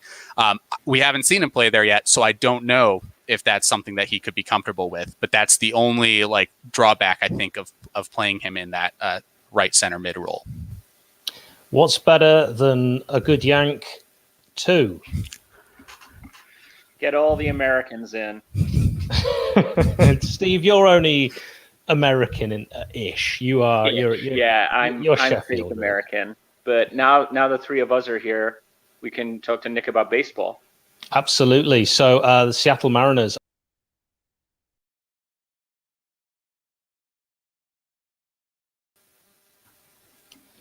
Nice one, Nick. Nick, you've got to unmute yourself if you're actually gonna remove us and then insult them. Damn it! Yeah. Damn it! Otherwise, that worked really well. It works perfectly for me anyway. Yeah, you're the only one that heard that. I hope it was witty. It was very witty. Good man. You'll never know, but it was. We won't talk baseball, I promise. Steve, thank you very much for joining us. We want your thoughts on that first half. Do you concur with your learned friend and mine, Robert, that was actually a marked improvement? Oh, absolutely. Yeah, I text my dad every game, and I said, to be fair to him, and I'm expecting the worst, as we always do, but we're going down, we know it. But this was a decent half of football to watch. It was reminiscent of last season, the movement. I mean, near the end of the half, George Baldock was playing inside left forward for a spell there, and it was just refreshing. It was a nice, and maybe that's the freedom you play with when you're going down and you literally have nothing to lose. But it was a refreshing half of football to watch, and I don't see much about this Wolves side that says we can't nick all 3 points here and just prolong the agony a bit further. It's a good point. You can see these boys, by the way, on the Fans React videos, which are released the next day after every Sheffield United game, offering their opinions. Robert from that room, you see him in there, and Steve from a variety of outdoor locations, sometimes featuring wildlife, sometimes featuring cats. Steve, are you fearful that John Lundstram could be introduced in the second half? I think we all live in fear of John Lundstram for football for Sheffield United. It's what keeps me awake at night, actually. I'm worried about my 6-year-old's health, job stability, and then John Lundstram playing for the Blades. Those are the correct order of things. If Paul Heckingbottom, and Paul Heckingbottom has got no skin in the game, if we're being honest. I think he's a long shot, or at least I'm hoping he's a long shot to be manager. I think just do one for the fans here, Paul Heckingbottom, and keep Lundstram off the pitch. Get Bogle on. I will. Adam, the stat man, may kill me for saying this, but I'd rather have Max Lowe on the pitch at this point than John Lundstram. Yeah. So the quote there from you, Steve, can we just quote you? You said, I hope Paul Heckingbottom does one. That's what you said. I hope he does us a favor. Right. And I also hope he does one. Bobby, can we just get the team on the screen again? I want to look at that subs bench. Steve and Robert, I want you to have a look at the sub options that we have. Which one is sort of less suboptimal, if you will, than John Lundstram? Because there are a few options on that bench. None of them. For example, Zach Brunt would be one that maybe we would like to see introduced. Just have a little look there. Anyone that you first, Robert, would like to see introduced, maybe later on in the second half, if some legs get tired, or if Ryan Rooster and the ankle swells up. Yeah, so interestingly enough, we don't have our normal 5 strikers on the bench that we've had in the past. So I think maybe Mousse, giving him another 10 minutes, chance to redeem himself from the really poor shot last week. I think that would be a good shout. Up front too, I mean, Burke, I don't know if his pace has as much play in the tactics of this match as they did last week. I think it was key at the beginning of the match against Arsenal, running against that back line. I don't know if this is that kind of a game this week. But up front, I think Mousse should get a shout, probably on for Brewster for maybe 10, 15 minutes. And, I think that's a great point. I think talking about Burke, though, with him coming on, maybe in the last 20 minutes in this game, with Wolves going for it, you never know. That could be a good play. Yeah, true. Well, I think Hal's gone for a bit. So I just want to quickly talk before we go back into the second half. I just want to talk about that foul on Ryan Brewster, because it was a horrific tackle, really, and it never got reviewed at all. And they were showing it at half time. I saw that. And obviously they were talking about it as not a Brewster foul, as a Wolves player, maybe red card. So they've obviously seen it. Why can't the VAR officials step in and actually say, you might want to look at that? Don't get it. Yeah, completely agree. I think when I saw the replay, it's a stamp, and that's what we see red cards given for these days. And the fact that Rob Jones isn't even sent over to the monitor to have a look himself. And really, I know VAR, the rules are the rules, but we have to have a look at that as well, because you're giving out a yellow card now to Brewster, who's playing on a yellow, and he didn't even commit the foul. But I think there would have been really not many complaints if that had been reversed and the Wolves player had been sent off. Yeah, what about you, Robert? Yeah, at least, don't award the yellow, because it was clearly not a foul by Brewster. At a minimum, don't give out the yellow after seeing that review and say, okay, it's a foul by the Wolves player, Sheffield United free kick. But clearly that type of play, if the ref had called it a foul by Wolves and VAR had gotten involved in that way, I think we would have seen a potential bump up to a yellow or to a red. Again, VAR rules, that's probably the fact that the ref called a foul on Brewster. That's all they can look at is, did Brewster commit a serious foul or a minor foul in that case? But obviously we all know that wasn't a foul by Brewster. And so hopefully in the future, if VAR has to stick around, hopefully they can overturn things like that by the head referee. Yeah, they are really silly rules, aren't they? That they can only look at this and only look at this. They need to just use their common sense and just tell the referee to review whatever needs reviewing. Hey, there's no controversy in baseball, eh, guys? Bit of an And that's the thing it just needs to go, doesn't it? It just needs to go. Terrible. But the thing is, we're so happy to spend 3 minutes reviewing if somebody's toenail's offside, but we're not going to go back and spend 3 minutes reviewing if Brewster got his ankle stamped on. It just doesn't make any sense. Or ankle snapped, you could say. Oh, get rid of the book. Stop it. Stop Thanks it. for your support, mate. Get it off. That's my book, Steve. That's my book. Do check it out. It's available on Amazon and wherever you get books from. I would love a 5-star review. That would be very kind. I wrote it during the summer.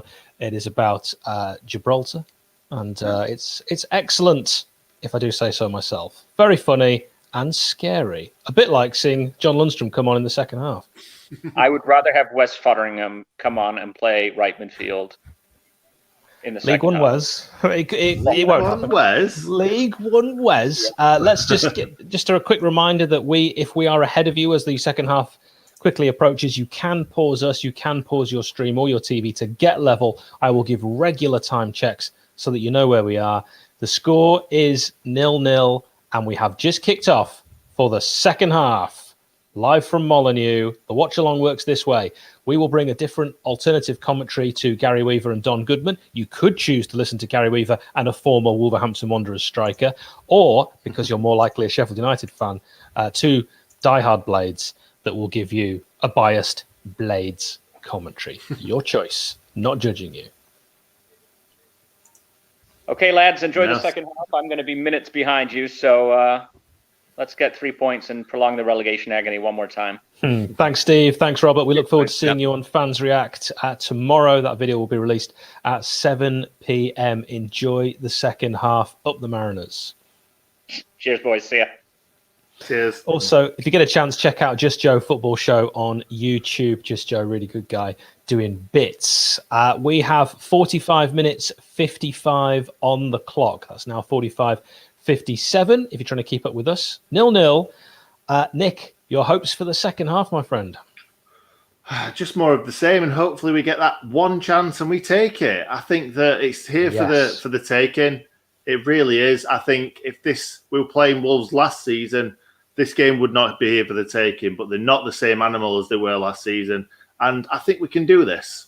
Yeah, Wolves not having the kind of season that they would have expected, lying where they are, I think 14th in the table. They're a team that we can beat. We can take them. We just need to get that chance. Will it come now? Oh, John Fleck with a poor pass when he had the option of Didsey on that right-hand side.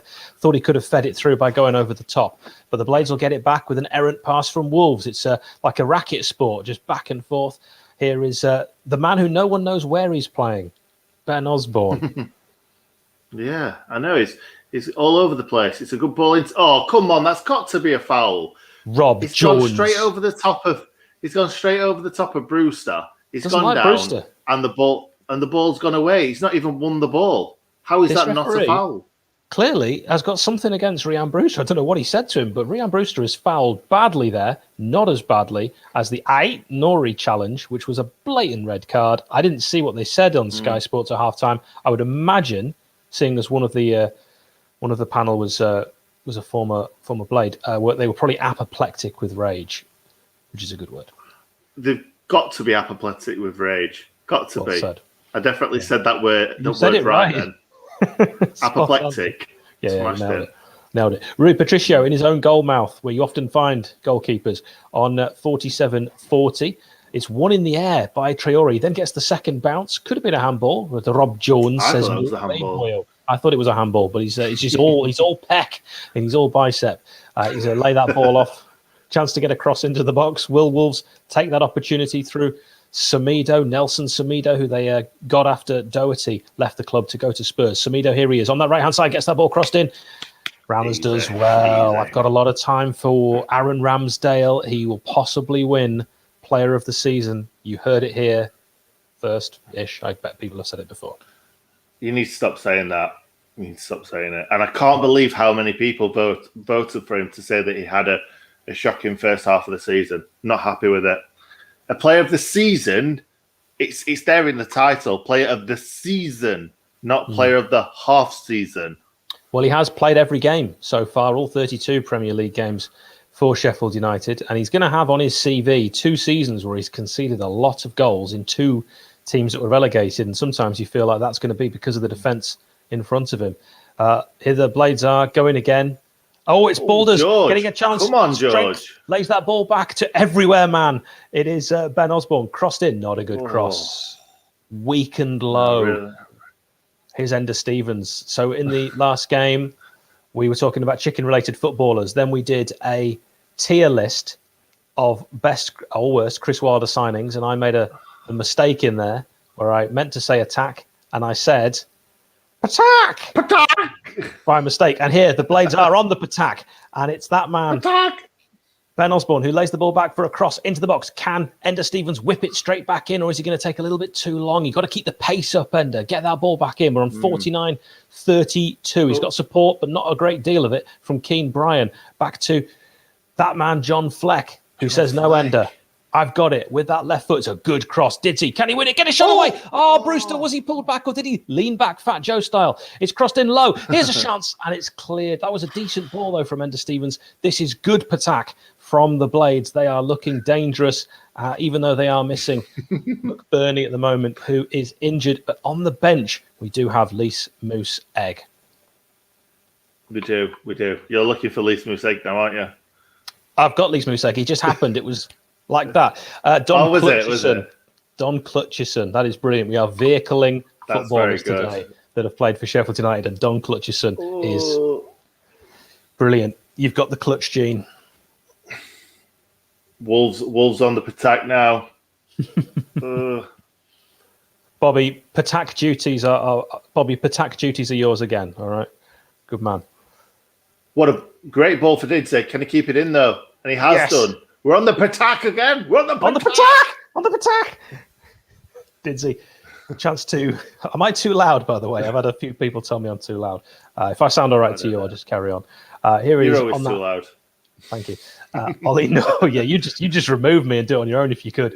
Here's that man who's everywhere, Ben Osborne. Oh, is that a foul? Could have gone down, but he's too honest. That's the Greek in him, and lays it back. Ampadu too, Georges Baldock. I can say that because my wife's Greek and she's very honest. And it's going to just rest on that side to Ryan Brewster. I thought because he had a little bit more time there than he perhaps realised, he could have picked out the man on the edge of the box. We're playing good football, but some good attack. Definitely. I'm sure you should shout that at Tony Curry. Love it. Everyone's loving the Patak. If you haven't seen the video where that stemmed from, and you've got an hour and 43 tomorrow, it's a Sunday, what are you doing? That tier list of Chris Wilder signings is one of the best videos Nick and I have ever done, if I do say so myself. It's great, isn't it? I've watched that back as well, and I don't watch any of our videos back because I don't like the sound of my own voice. I watched it back too. What some people think. I watched it back too. It was a really good video, mate. I've got to say, we have a good laugh in that, even though some players don't bring back great memories. Can we set a great memory here at Molineux? We've won some big games in the past at Molineux, 1996. We all remember Peter Kachura, well, Nick did, scoring a winner. It's fine. The sweeper keeper of Aaron Ramsdale, not an Aaron Rams flail, nor an Aaron Rams fail. He came out, he swept it, he won it well. And the Blades again on the Patak. It is Ender Stevens again getting forward. We didn't think we'd use Patak once in the second half. It's been on screen more than Robert and Steve. Oh, and then it's just a little bit of a heavy touch from Ender Stevens, and Wolves can try and get something going. Great defending. Referee, surely no, he's not giving it. Well done, Rob Jones. Oh, bad touch. Lazy football. That challenge was very lazy, and he's lucky he didn't give a foul away. Wolves have not deserved to come back into this game. It's been all Sheffield United, but here they are, Wolves, coming forward nonetheless. That's a clever ball. He's got the pace as well, like Nori, the man who shouldn't be on the field. He should have had a red card, and I'm glad he puts in an absolute shocker of a cross. He needs to have a strong look at himself in the mirror, because with that challenge he made on Ryan Brewster was an ankle breaker. A potential serious injury could have happened there. And the fact that they reviewed it, you've got to wonder, what the hell is VAR all about? I ain't got time for it. Roll on the Championship. Exactly. Exactly. I can't remember if it was Robert or Steve that said whether it was it's in the rule where it's like you can only look at this or this or this, and I think that's right. I think that's probably the reason why they've not brought it back. But I think the guys at Stockley Park really need to either be allowed to make these decisions because they've got more. It's always referee go and look, referee go and look, referee. Just take some, just take some authority and just do it. Just give the decision. You're just as qualified as the referee. It's one course that referees take. You're just as qualified. Make that decision.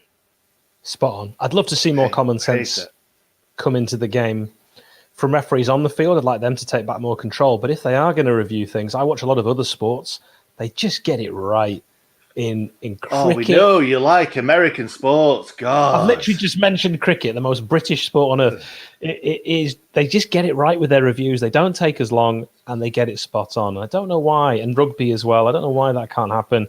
The NFL really get it right. I was joking earlier. Baseball get it wrong, but the Premier League, I haven't got a clue. That's a shocking pass from Rhian Brewster, who's potentially given Wolves a chance for them to launch an attack, and that's a pullback. That's possibly a booking there. I thought that could have been a booking, but Robert Jones has not got a clue. Don't know what I'm doing. I don't know. I'm taking myself out. That was wow. He's gone that far. He's he's got his head in his hands. Nick, he's not. I'm embarrassed for myself. No, I might close the account, close the channel. So no one ever sees this ever. You might have seen that clip of me on Pointless where I tried to bribe the host to never air the episode. Such was my awful performance in the final of Pointless. Absolutely embarrassed myself as a radio DJ, getting the subject of music and not knowing anything about music. Awful. It is out there if you want to see it.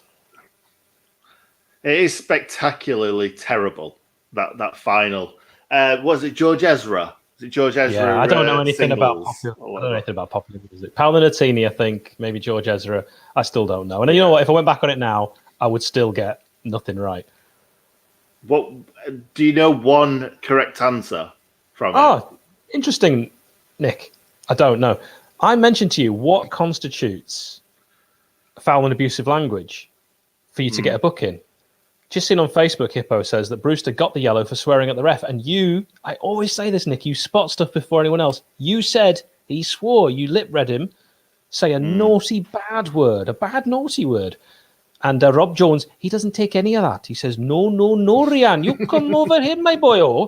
Let's have a little think about what you've just said. Stand on that broken ankle and you take this yellow card. That's what he said to him. That's word for word what he would have said. Oh, my God. You could have been in Gavin and Stacey. You really could have done, because that is exactly the accent that they use in Barry Island. Never seen it, mate. I don't believe you. You listen to it every night just to get that accent spot on. Not sure it was spot on. It was, can I just say about that booking? That book? That book, you said? That booking, not all Hallow. Hollow. Hallow. You. Oh, mate, come on. I get it. Hallowed be thy name. Okay. Anyway, so the booking, not the moose egg, the booking. I didn't think he'd actually swore at the ref. I thought he said, he's effing done this to me. So I thought it was if you directly swear at the referee saying, you're a effing person, mate. You're an effing person, mate. Yep. Yeah. Yeah, if he'd said that. Well, that's what he apparently got the booking for. Thank you very much, Maury. Yes, the booking question, I've just written this. Maury. It's now available on Amazon. It's also available as an audio book. If you do buy the audio book, you get a half-an-hour interview with myself and Sim, who I wrote it with. It is only $6.99. I have 500 copies in my garage. I haven't been able to sell a single one. If you would please buy a copy, I won't have to have them pulped, and my wife can finally turn the garage into a gym. That would be great. You've mentioned these books in your garage quite a few times now. I thought it was a joke at first. I'm starting to believe you. It's 100% true. I really need to shift them. Please. Please buy the book.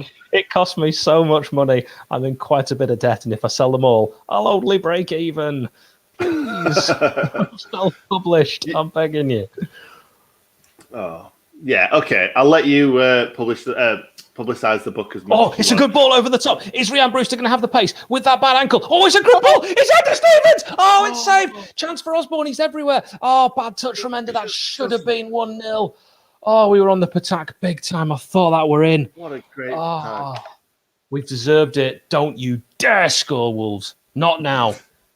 Get that ball back, Blades. I want this game. I want to win this now. Get out of it, you bastard.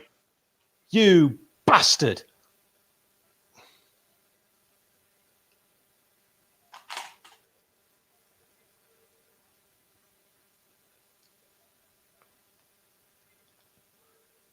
That's incredible. That is incredible. Ender Stevens tickles it straight at one of their players, straight down the throat of the goalkeeper. It would have been, and then straight on the Patak and score. We did not deserve that. You know, there's a lot of games this season where. Shot let's be honest. That was a shocking shot from Ender Stevens. It was a shocking shot. He side-footed it straight down the middle of the goal. No conviction. And then look, no. We don't deserve that, Nick. We don't deserve that. No, we don't. That's one of their first attacks of the second half, and it's been 15 minutes gone. You know what, Nick, right? There's games this season where I can take us going a goal down and we've looked bad and we've deserved it. We do not deserve it today, and that is heads down for the lads. If they could have got a result when they're playing like this, it'll give them such a boost for not just the rest of this season, but more importantly for next season. We've been good this game. We've been very, very good. We've been better than the Wolfie Wolves. And you just sensed it once Ender had that awful... I mean, if you're teaching a kid how to shoot, you tell them to pick a spot where the keeper isn't and not to lean back. He did it all wrong. Yeah, it was actually a really good counter-attack as well from us before their good counter-attack. It was a really good counter-attack. And it was in the perfect place for Ender Stevens to... Yeah. On his left foot.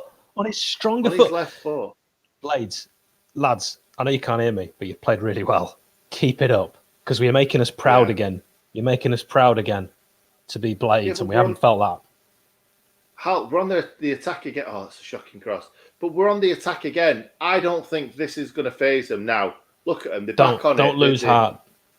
Didsy, love it. Don't. Love to see it. It took a touch, that cross from a Wolves player. That wasn't a bad ball from Didsy. It just smacks. I think that's JT Hammer. 14 points. They're showing the R. Well, we would be relegated. We have to better Newcastle's result. Well, they won. So we've got to win. We've got to win unless you want to be relegated at Wolves. Which, I don't have any ill feeling towards to be relegated. Wolves. No, I don't. Good place to get relegated. I agree with that. I don't have any ill feeling towards Wolves. For some reason, Wolves fans think we hate them. I don't hate Wolves. Because of the 3-0? Yeah, but that's just a game of football. One team had to win that game. It was going to be decided that game. Yeah. We didn't turn up. It wasn't that Wolves were great that day, because in the league, we were better than them that season. We just didn't turn up in the final because we'd had a hell of a semi-final against Forest. We were all knackered. And we'd had the wind ass falling out. I don't think you can call that the commentator's curse. We were literally just commentating on a chance for the Blades. I've taken it that I've done a lot of commentators' curses this season, but that one was us just commentating on it. I think we've been really unlucky.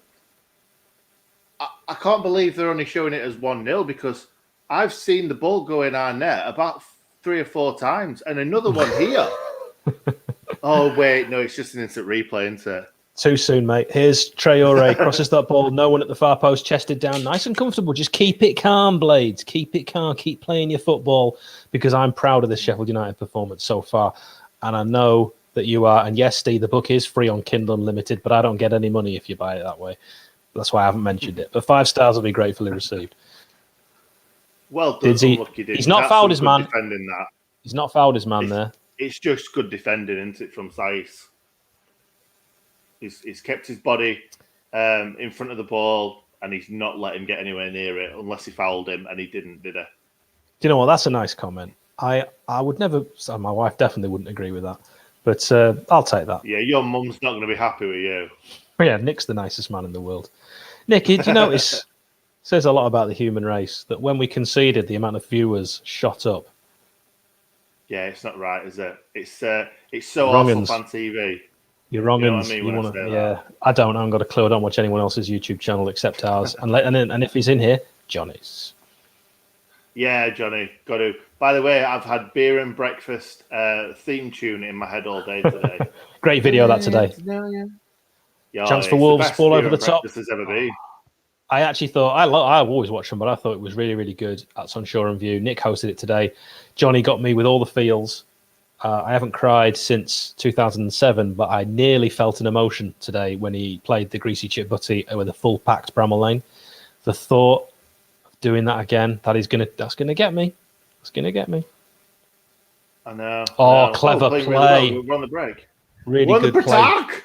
We're on the attack again. Really good play from Ben Osborne. He's been fantastic. He has been the man of the match. That was commentator's kiss. I love that. Keep this up, Blades. Just put them under that pressure. The pressure's unrelenting. I'm really impressed. I'm so proud of them today.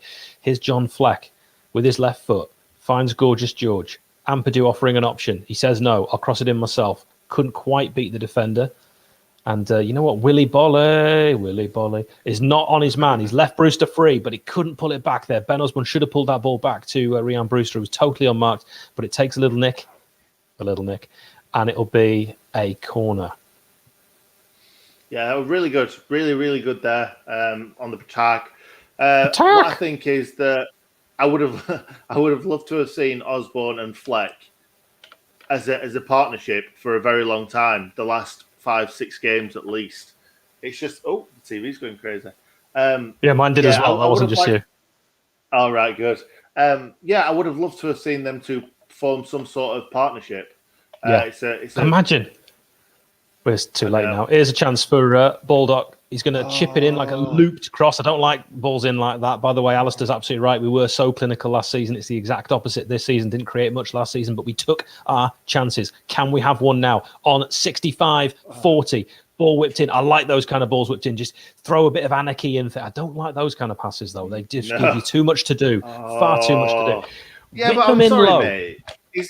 He's a professional footballer. He should be able to take that down without pulling it out of play. Oh, it really annoys me. Oh, God. Wolves on the break again, Hal. Oh, Nick, don't do it. All right, once. I did it once.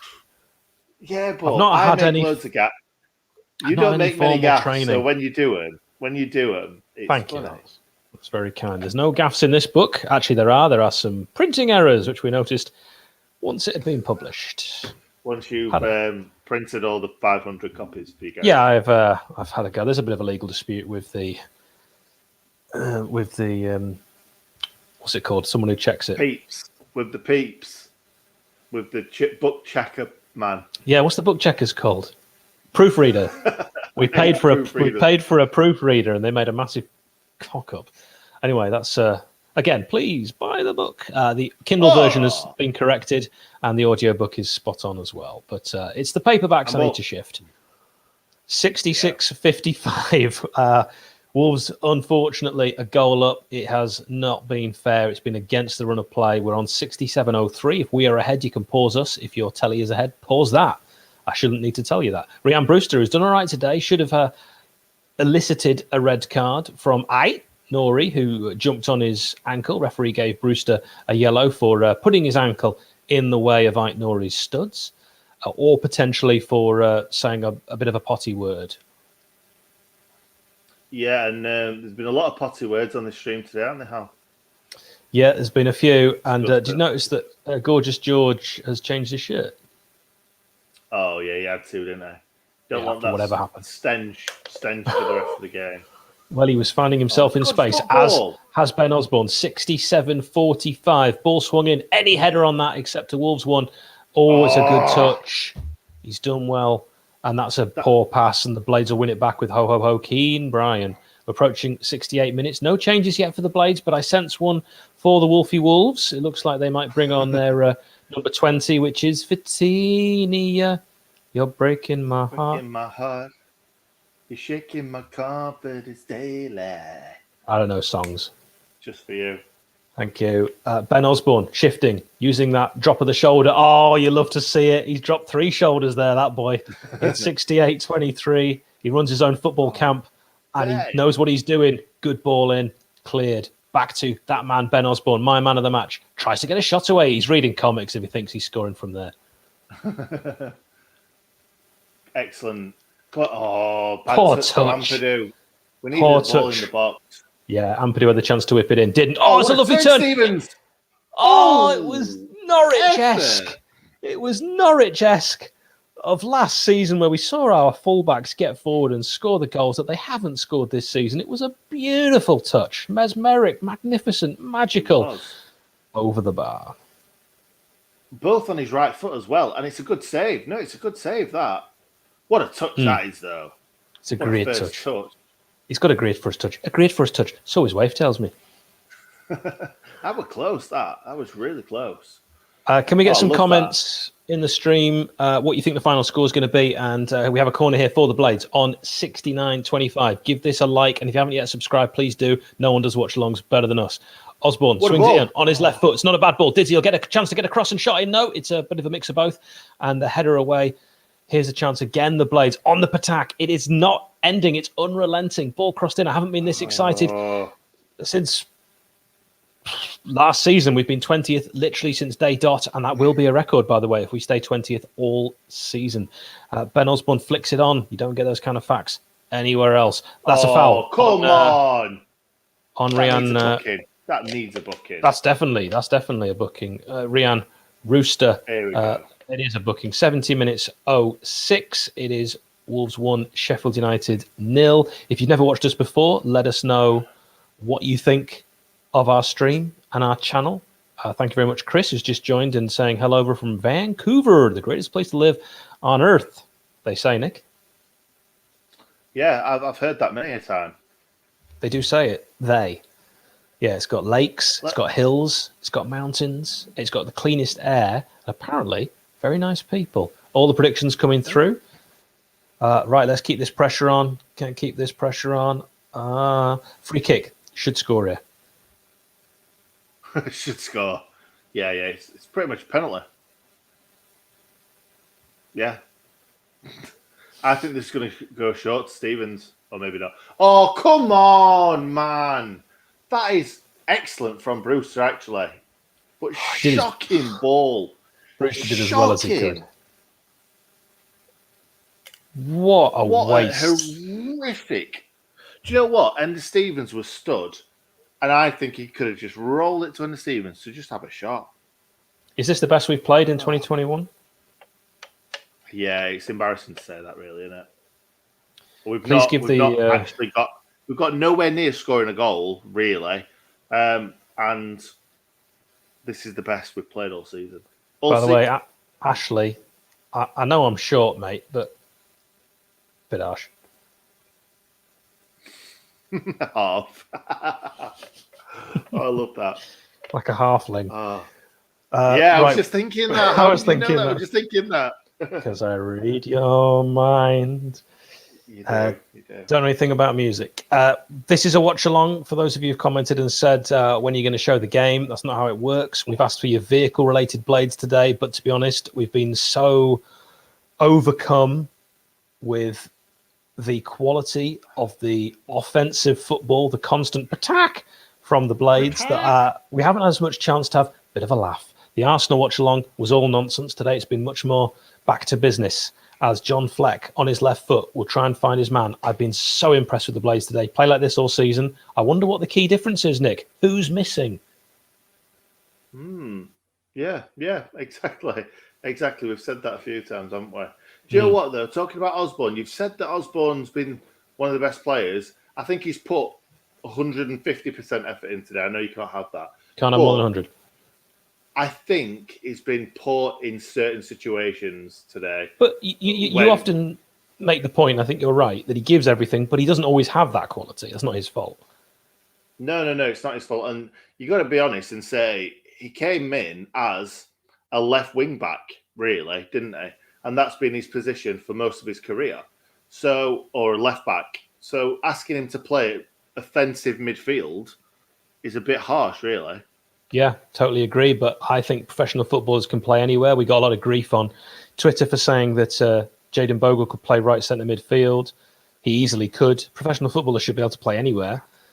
And Bogle has shown that he's a very attack-minded right wing-back, so clearly he could play right centre midfield. He could play up front. I have no doubt about that. Yeah, I think he's probably better up front than a lot of players that we've got. I agree. I've been very impressed with this performance, though. I cannot say that enough, but we deserve a goal. The problem Sheffield United have is we don't create a lot, and certainly don't create those XG chances, which should be converted into goals. I'm not a big fan of XG, but... No. As a stat, I like stats. It's not one I particularly like. I'm big into my analytics, but that one I think can be slightly misconstrued because, of course, it depends on the player that is getting that chance. Free kick, that man, Ben Osborne.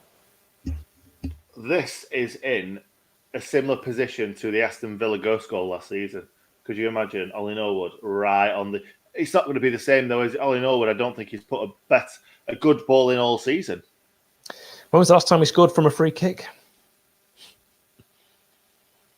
I don't know. 4-2, Swillsborough? Directly from a free kick, you mean? Directly, yeah. Actually, that wasn't even direct. It wasn't direct, you're right. It was laid off to Fleck, wasn't it? It was. The reason we don't know that is none of us could get in. Oh, it's not even I was thinking Wolves last season, but that was a corner, wasn't it? Where the ball came in and Egan headed it. On his I'm a bit gutted that Bruce has come off. And then we're doing exactly what we shouldn't do. Bring on Ollie Burke when they're just going to be sat back. He's a speedboat, Nick. What's the point? He's a speedboat, mate, with no steering wheel. With no engine. Or steering wheel. Speedboat with no engine. Mine doesn't make sense. Ball swung in. Rui Patricio, he's going to catch that all day. That's literally just catching practice. Give him a net next time if you're going to... Look at that. Look at the action areas. I know it annoys me when it says last 10 minutes because 10 minutes doesn't win a game. But look at that, 48% in the Wolves half. It's these crazy. Wolfie Wolves haven't had a proper chance since the goal. And the goal came out... One good chance. And the goal came out of our own messing about. What do we think, Nick, about Paul Heckingbottom long term? Is he going to be here next season in any capacity? Yeah, I think he'll go back to the under-23s. Okay. And I'm fine with that. Summed up our season with the Paul knees. Just looked at him and were like, what are you doing, man? Oh, he's got mud on his arm again. Has he got the poo on his arm again? Yeah. What's he playing at? Okay, we've got number 12 going off. That's De Silva. And number 17, Fabio Silva. Anyone who plays Football Manager knows Fabio Silva is a bit of a boy. So Silva's coming on and Silva's coming off? Correct. That's not like Wolves, is it? They've got their pieces of silver. Gary Speedboat, good. We're vehicling footballers today. We will go down, just to reiterate this, Sheffield United will be relegated today if we don't win. A draw is no good because of the goal difference. We need to win. We have missed so much this season. The fans, Bramall Lane, and of course our first choice key players. And a few people asking questions, will I be around the Leeds channels next season? Who knows? Who knows? Probably not. You need to get that paper, don't you, Hal? You need to get that paper. They got to pay me, and then maybe, because it takes up a lot of my my time. Pay me, and then maybe. and my wife would like my Friday evenings back.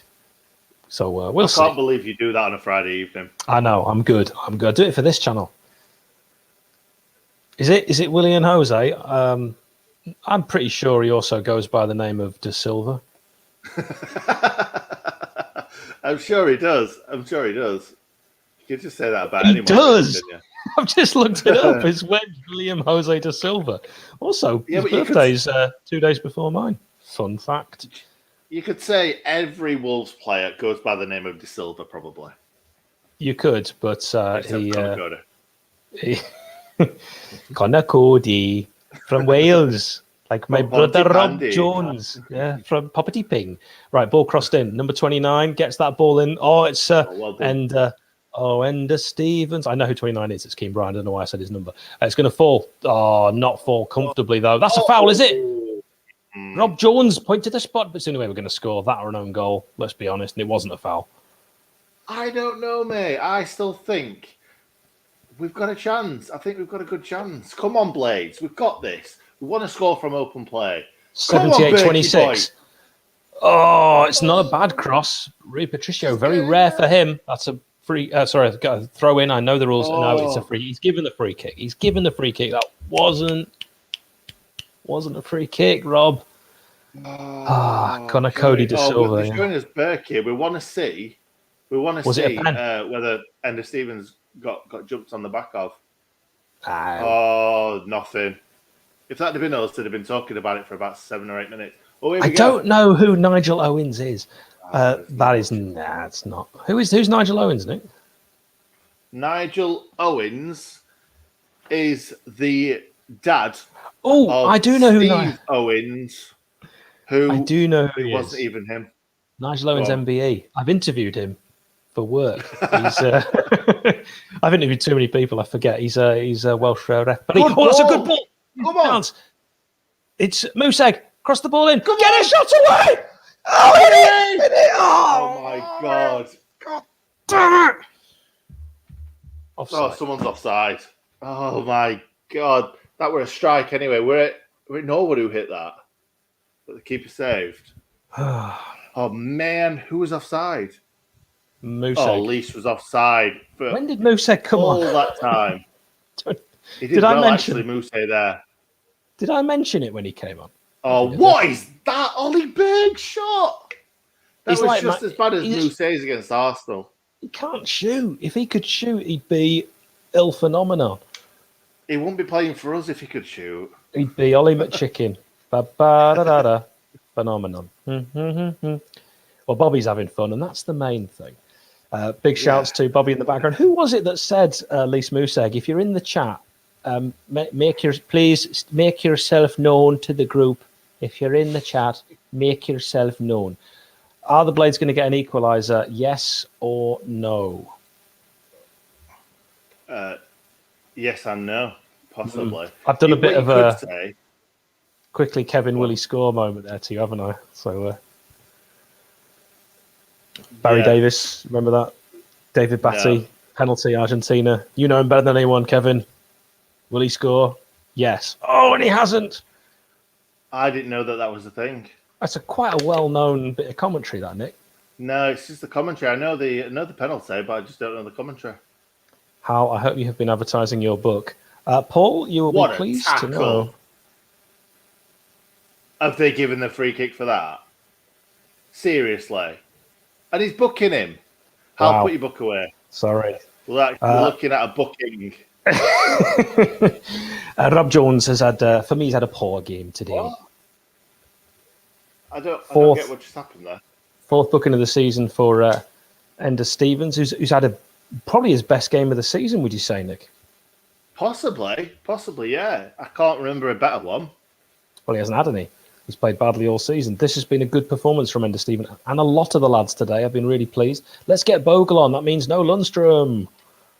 Yay! Oh, Zach Brunt, though. I would like to have seen Zach Brunt come on. Oh, you see him, then Zach Brunt, he's like, there you go, mate, there you go. Thank you very much for the 199. I'm from Boston Spa. Here's a chance for Wolves. Can they what a save, Rammers. Play for Tad Albion. I used to train with Tad Albion up the Brewers. And I know Boston get me a haircut there. Right, here's a chance for the Blades. On the attack! Ball slotted through. It's overcooked. No, it's not. It was a perfect ball. I thought it was. Berg, no, I thought it was a perfect. Play it to Watch feet. it again. Berg stops. No, if anyone can get there, it's Burke. It was overplayed and he didn't play it to his feet. Could you imagine if we'd have scored from this? That'd have been the reverse of what happened for the first goal. Doesn't happen to us. Well, I said that A on Watchalong stands for arguments. First one we've had since, by the way, we have a right falling out in the tier list. We've only just spoken today for the first time since. We've got Bogle on. Speak to you either. I know, for Ethan Ampadu, who shook the hand of Rob Jones as he went off, and he said, we've got to keep social distancing. But anyway, they went off. Ball headed on. God. He didn't really shake his hand. I wasn't actually watching. I was checking if I've had any sales of the book. Can I just say, mate, though, that was a good pass. It was just that he checked back, Burke. He checked back when he should have been carried on running, and he would have put it in the back of the net. Probably not. What do we make of Rob Jones's performance today? Because Rob Jones has, I think, epitomised the Sheffield United attack, as we haven't scored in the 8 seasons that we feel like we've been watching this season for. It is the never-ending season. Yes, completely. But it will end in 6 more games. I can't wait. I just cannot wait. I will miss doing these watch-alongs, I've got to say. We've really enjoyed them. Thanks to all of you that have joined us for them. That is a goal kick. Ho, ho, ho. Keen Brian. Best there. Done well. Done well. Oh, you done well. It's 84 minutes. We're on 84, bang on the nose. Ball played to John Fleck. I'm not sure why. He had 2 men on him. But he's done well there, Fleck. Let me ask you this, Hal. Going into the rest of the season, the last 6 games of the season, would you be happy if we played like this in every game? Yeah, even if we lose, because we're going down anyway, as you said at the start. So it's a case of just putting up these good performances, something to give us Blades, something to be proud of. All we ask, Nick, and I know you know this, 100% effort. We haven't seen that from Lundstrom. He's been dropped today, and I think we have seen it from all the boys out there. They look much, much more comfortable. And I don't want to have a go at Lundstrom because, Nick, we interviewed Dean Hammond, and we had no idea what was going on behind the scenes for him. And he was going through a really tough time when he was playing for the Blades. And I felt awful for some of the things I'd thought about him. And I don't want to say the same things about Lundstrom now, and then in 10 years we get him on our channel and find out that he was going through something really tough. He might be. Believe it or not, I was thinking the exact same thing the other day. Because you just don't know, do you? You don't know what's going on in someone's head. You don't know what's going on in someone's life. All we see is how they play from 3 o'clock until 4:30. But that's not a popular opinion. We're supposed to hate him. So it is Wolves 1, Sheffield United 0, 85-12. If you want to try and get level, here's Traore using his arms to run. He's got wheels for feet. He finds Fabio Silva, and there is a good save from Aaron Ramsdale. Earlier on in the game, he had August hands when he popped that ball up, but there he took it strong. We just need a goal, mate, don't we? Yeah. You said earlier on, do we want a draw in this game? Do we? And now I would take a draw as a really good result, but just for scoring a goal, we just want to see a goal. Want to cheer something, even if we go down. Let's go down fighting, which I think we have actually done today. Just not the rest of the season. Are we going to do watch-alongs next season? Pop in the chat if you would actually bother to watch them. Are you going to be at the Lane? We probably need to get some sort of proper survey done, but it'd be interesting to get your feelers out for that. 46 games, a lot of games. Do Nick and I want to go to games again? You know, if the need is there and you want us to do watch-alongs, put it this way: we'll have a discussion. Yeah, because the watch-along is one of our best viewed videos, isn't it? Bizarrely, a lot more people watch it later. Don't know why, but they do. And Egan getting stuck into Fabio Silva. Can he keep it in? Well, Ramos is going to help him out there. Very good play.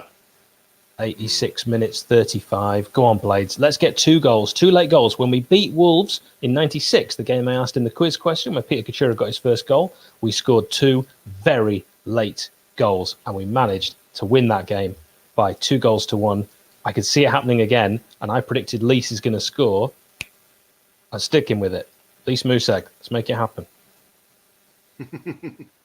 Just tell him. Just look at the screen now, Hal, and say, Lees Museg, make sure you get yourself on the score sheet today. Lees Museg, make sure you get yourself on the score sheet today. Hal, what is happening with ALTV? Oh, right, that's all Leeds TV, isn't it? Yes, I forgot what that was for a moment. Who can say? Who can say? Their people need to speak to my people.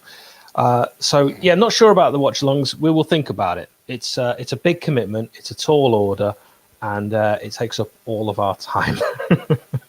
Yes, it does. And we want to go to games next season. We want to go to games. Want to go to games, mate. So we'll think about it. I cannot.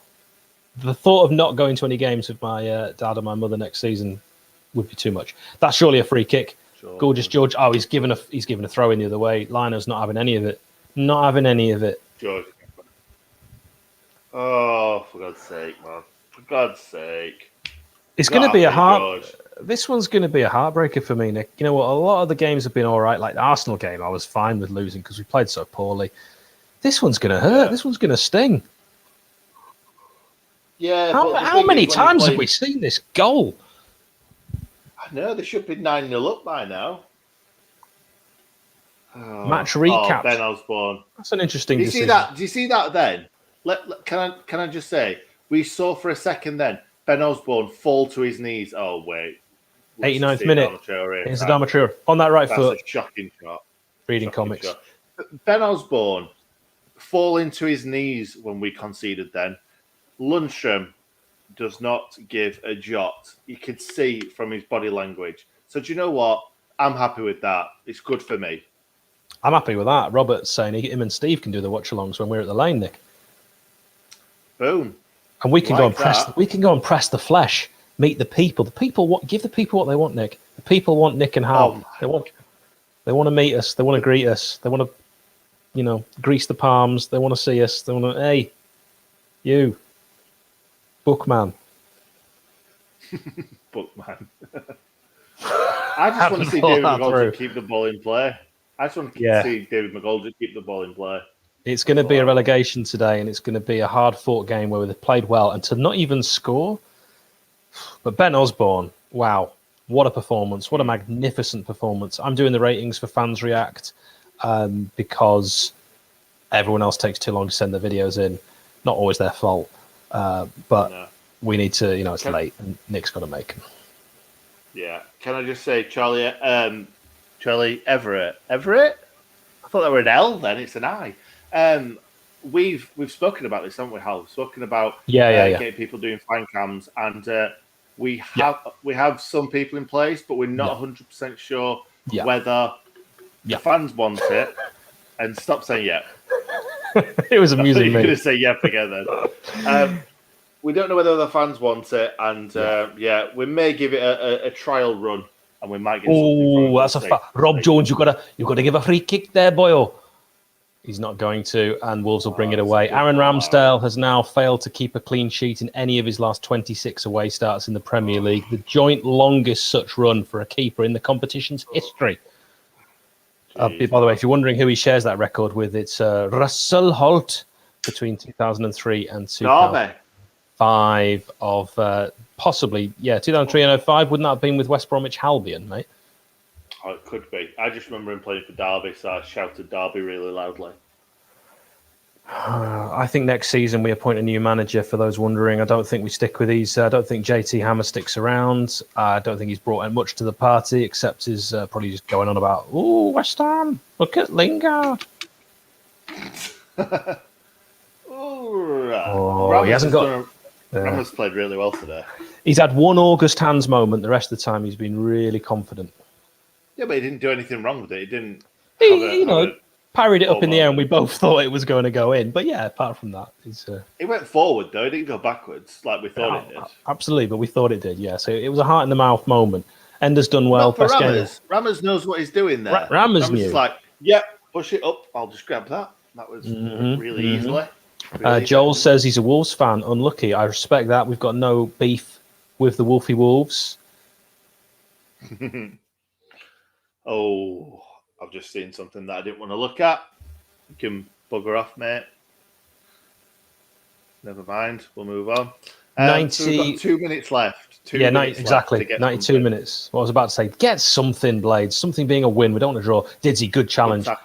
Rob Jones, don't even think about putting your whistle in your mouth, boyo. That's going to be a bit of a mess in the midfield. I want to see Lees do a little bit more. He's looked good playing for the under-23s, but here it is again for the pace of Adama Traore. Wheels for feet, gets into the box, right foot shot, takes a deflection. Good hands again. Rammers, good throw out. He's not kicking out these days. He's not overcooked it. It's all right. It's fine. Ho, Keane Bryan. I weren't blaming Rammers there. I was blaming Keane Bryan for letting it run past him and then nearly letting it go out of play. Yeah, that's a shocking ball. It is a shocking ball, and then ho pulls his man back. And for Rob Jones, that's an easy one. He's probably gone to Keane Bryan. Keane, you've given me no choice there, lad. You've given me no choice at all. I've got to give a free kick there, boyo. Don't look at me like that. I've got to do it. And he has, and it's going to end our season. This is where the season ends. Do us a favour, follow us on social media. I run the Twitter account. Bobby in the background does Instagram and Facebook. We do it all in our own time, and it is Something I think I think we deserve more followers. I think we put out quality content. The graphics from Bobby are great. Yeah, completely agree. We do a good job, mate. We do a good job. Right, get the ball, get it up top. We've got 30 seconds to score a goal. This one hurts. This one hurts. We do not deserve to lose this game. We deserve to be relegated, don't get me wrong. But we do not deserve to lose this game. We've been better than the Wolfie Wolves. And thanks to all of you, by the way, who appreciate the efforts we put in the channel. To the rest of you gloating at our relegation, I hope that you, I'm going to say something different, reassess your life decisions. Here is McGoldrick. Do you know what? I don't even mind. Oh, hello. You're loud again now. Oh, I know. Tell me about it. I'm really, really close. Really, really in your ears, Hal. Do you like that? Do you like that a lot? There's a rumor that Cosmin Olario will be our manager. He is, I think, from Romania. That's it. We'll see if that happens, by the way, and we'll get you the inside track. That is 1-0, full time. Christ on a bike. Relegation. That's it. By the way, these pictures right now are going to be with us for a very, very long time. I don't want to sell like hotcakes. I want to sell like Harry Potter. Shall we just talk about the relegation that we've just suffered? Yeah, there we go. That's happened. This is going to be Flex smiling. That's what you want to see in it when you've just been relegated. And do you know what? I feel sorry for Hecate. I really, really do. It's not his fault that we've been relegated. Mickey Adams got a lot of stick when we got relegated. It wasn't necessarily his fault when we went down to League One. I feel really sorry for the manager in charge when he's only had these players for a few games. The damage was done early on. And yeah, it's our own fault. We've had chances to get out of it as well. It's not like we've been shocking all season. We've had little tiny purple patches where we could have kicked on and we just haven't. And it's his own fault. And Andy Stevens on screen right now, he is one of the main players that was brilliant last season and has been one of the worst players of the season. Thank you, Mr. Jonathan Gascoigne. Really appreciate that, mate. It hurts, mate. It's a shocking season. 14 points is a disgrace. A goal difference of 39 is disgusting. We've broken records. We'll continue to give you the stats, of course, on the kind of nonsense. Because the records are going to drop, the scoring as well. Like, we didn't score again, so we're now still on pace for the lowest ever goals. We've got 6 games to remedy that. I don't want to break records. I don't want to be in the record books for things like this because this team is our team of heroes. This is a team that took us ahead of schedule, and that's what's cost us. And it's incredible to think, Nick, that had we not done so well and we were still in the Championship this season, Wilder would probably still be there. We'd probably still have this team, and we'd be on pace for what he'd planned when he took over of the Premier League in the next 2 seasons. And if you'd said when he took over that in 22-23, that's next season, right? We would be likely... No, 21-22. 21-22, sorry, 21-22 next season, that we would likely be the favourite for promotion to the Championship, you'd say we were on track. But we achieved exponentially quicker than we should have done. And bizarrely, our success has cost us our greatest ever manager, has cost us our chairman. And we have exactly, quick things, we have been a victim of our own success. We absolutely have. And you see it when a manager gets a team promoted too soon, they are, for some reason, punished. And it has been sad. That's Chris Wilder, isn't it? I feel really sorry for him because, yeah, you are right. We were brilliant last season, but we overperformed massively. This season, we've underperformed. We've not performed as expected. Like, these players are better than what they've shown this season.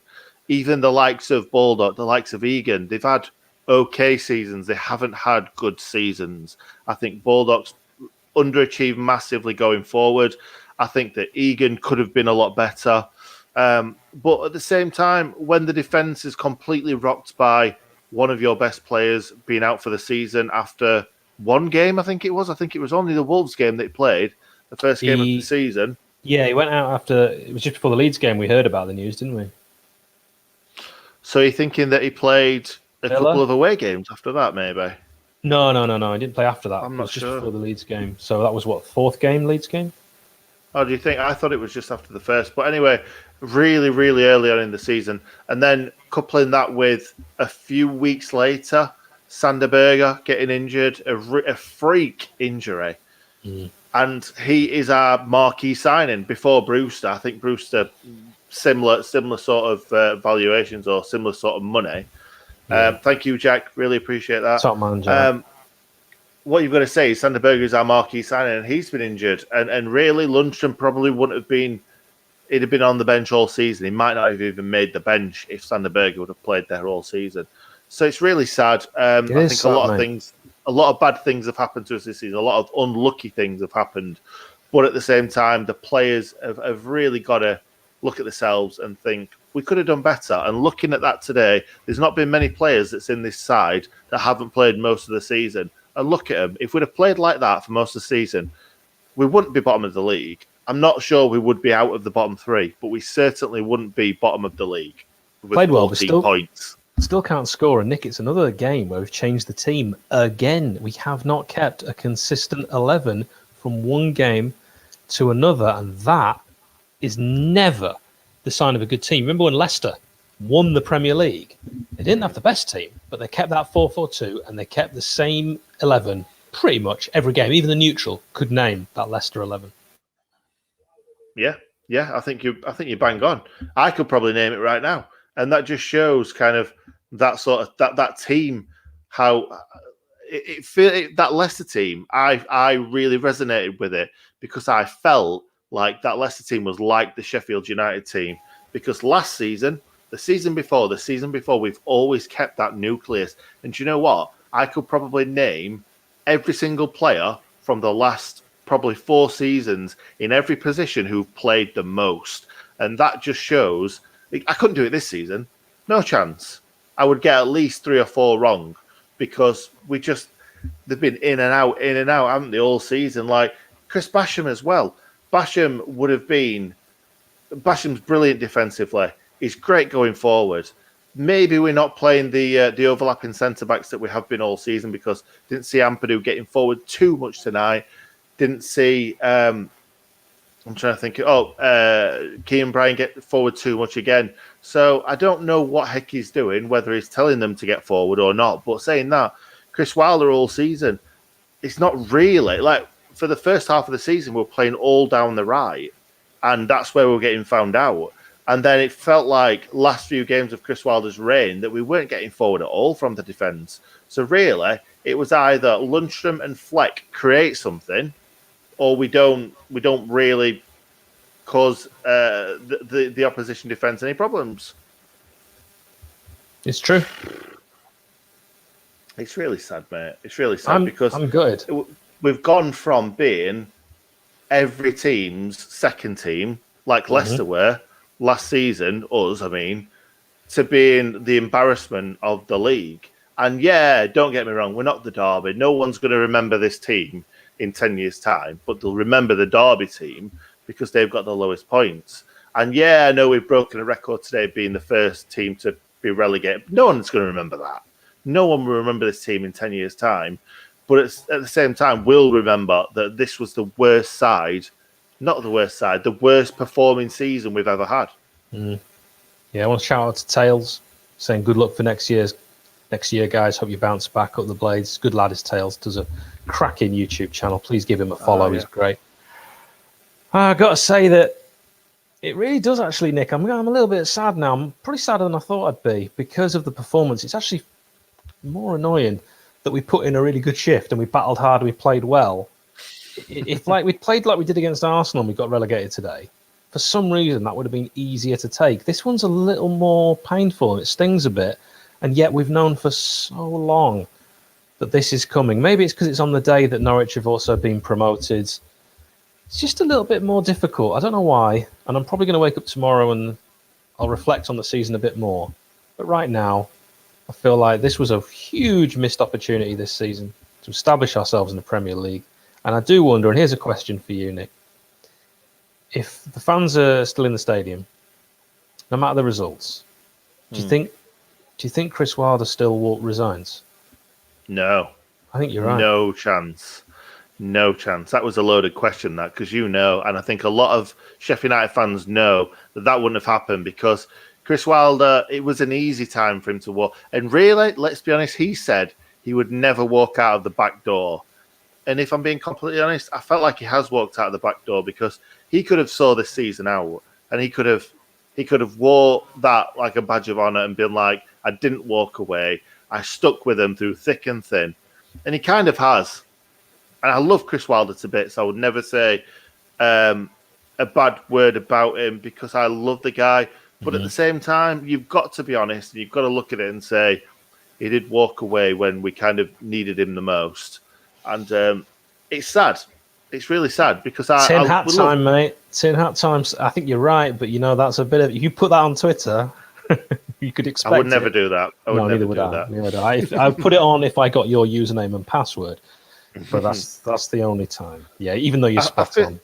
I feel like we can say it on here because I feel like everybody who's watching us are fans of the channel, and I think when you put something like that on Twitter, you get people that aren't fans of the channel and just see you as an name and are just like giving you stick. And the thing is, he did walk away from the job. And we needed him. We needed him so badly at that time. It's a bit like, if you love him, it's a bit like, your dad or your mum leaving when you still need them, when you're still growing, and they just leave you and you've got to fend for yourselves. It was tough to take. That's a funny analogy to say that both our parents are still together. But I know what you're saying. We haven't got the same parents. If you're just tuning in, we haven't got the same parents. I don't think we don't look alike, do we? I can't. I don't look like my sister, to be honest. Neither do I. Yeah. Maybe we are related. Well, neither of us were there, of course, at the conception of our sisters. Oh, so we haven't got a clue. Okay. We haven't got a clue. It's good that we're still in high. What's the word? Spirits. High spirits. We're talking about weird things, even though we've just been relegated. It's the only way. It's gallows humor. It's a way of dealing with it. Oh, wait a second. Where is it? I saw a nice thing about me. Way, that was nice. They do happen. Thank you, Louis. It was that moment you said. It was that moment when you said, "I do get lots of things wrong." That's just not on that. I'm going to call you a name then, but I can't do that. We're going to go soon. Before we do, please like the stream. Please subscribe. We're trying to get to 13,000 subscribers. Also, before we go, if there's anyone that wants to donate any cash to help us fund our YouTube adventure, it does cost us a lot of money. This service we're using right now, we have to pay for every month. It's very expensive. We don't make enough from what you, at the moment, give us, but if you would be kind enough, even just a little bit would really, really help. So, thank you. What I would say is that we definitely don't get enough money from YouTube. It is pittance to what we put in. And how many, like last month, we got 106,000 views. Could you imagine 106,000 people in a stadium? And we're getting next to nothing from that, from YouTube. So we're after sponsors, we're after donations. We're trying to fund this channel as much as possible because we put in a lot of effort, don't we, Hal? And especially when the team can't kind of help us out with being good, we have to fight. Do you know what? This has been such a successful season for the channel. Bizarrely, we've got 14 points. We've been able to shout about 14 points, and we've done really well. We've done really well as a channel. Yeah, I agree with that. Absolutely spot on. Well said. We also, it's worth pointing out, Nick and I both work Monday to Friday, 8.5 hours, and yet we do all the YouTube stuff in our evenings, going right up to about 11 o'clock. Then we're both up at the crack of dawn, and off we go again. So we'd really appreciate it if you can. We've got Streamlabs as well, Nick. Yeah, we've got Streamlabs. I'll pop the Streamlabs link in the chat right now. You can also donate to us on there, and that will give us more money than YouTube let us have. So there you go. That's that. But reflecting on that. Oh, Doug, what happened? shame to see you relegated. Hope you get back up. The Dugout Football Channel, top man as well. Doug is an absolute legend. I said to him in the last video that we did when we played Liverpool, and I said, it's a shame that we're not going to be able to chat anymore. And it's true. It is. There's a lot of great people that we've met. Whoa! Johnny J. That's the most we've ever had. Oh my God. That's made my night, Johnny J. You absolute legend. That is amazing. I'm getting emotional. I'm getting emotional. You've made a huge difference. Thank you so much, John. Thank you, mate. Really That's appreciate that. 36 English pounds. That's very, very kind of you. Wow. What a gesture. Thank you. You've no idea how much that means to us. That's how we can keep doing things like this. I'll tell you what, it's been a really tough season, but that makes it all worthwhile. You are, and Bobby, we're working on that graphic. You are our viewer of the week. Oh my God, it's all coming in now. Thank you so and a much. Wolves fan. Yeah. Oh God, yeah. There's no Sheffield United fans. No Sheffield United fans give us money, but Chaotic Rager, you, sir, are a decent man. We've got no grief with Wolves, and we wish you well. Johnny J, an absolute legend. Absolute legend. That is really, really kind of you. Thank you so much. Really great. Really appreciated. Top man. We normally would end the stream now, but as money is actually coming in, we will just ask one more question. Can I just go back into what I was saying about the amount of great YouTubers that we've met during this season? Because we've done so much work with Hal's laughing. We've done so much work. Mikey moves. Oh, you're all about the money. Happy now? Oh my God, another one. I love that. Bless you, Jordan. Thank you so much, Jordan. Jordan Kelly, £20. Thank you. So actually, 19.90. I'm not giving you that much respect. It's not even £20. It's 19.99, Hal. Alexander, bless you. Thank you very much. Thank you, Jordan. Really appreciate that. Back on to what we were talking about. Is if I can get a little bit further in the story before somebody else gives us some more money. Tell it slowly, Nick. I will. So, we've met some great people. Obviously, Robbie from AFTV came on the channel, which was something else. We've never had anybody come on the channel who's got 1 million subscribers. That was amazing. Esteemed company. Stephen, do you want to say his surname, Hal? No, we'll move on. He's come on the channel, big subscriber. Got lots of subscribers. We've had Adam McCullough on the channel from Stretford Paddock. We've had a great year. We've had a great year, a great season on this channel. And McInerney. Pardon? McInerney. That was how you say his surname. McInerney, not McInerney. I thought it was McInerney. I'm joking. It definitely wasn't that. I think that's what you said. Esteemed company. Yeah. He hated me. He thought I was a complete moron. He really did. Esteemed company, great channel, but he has no time for Hal.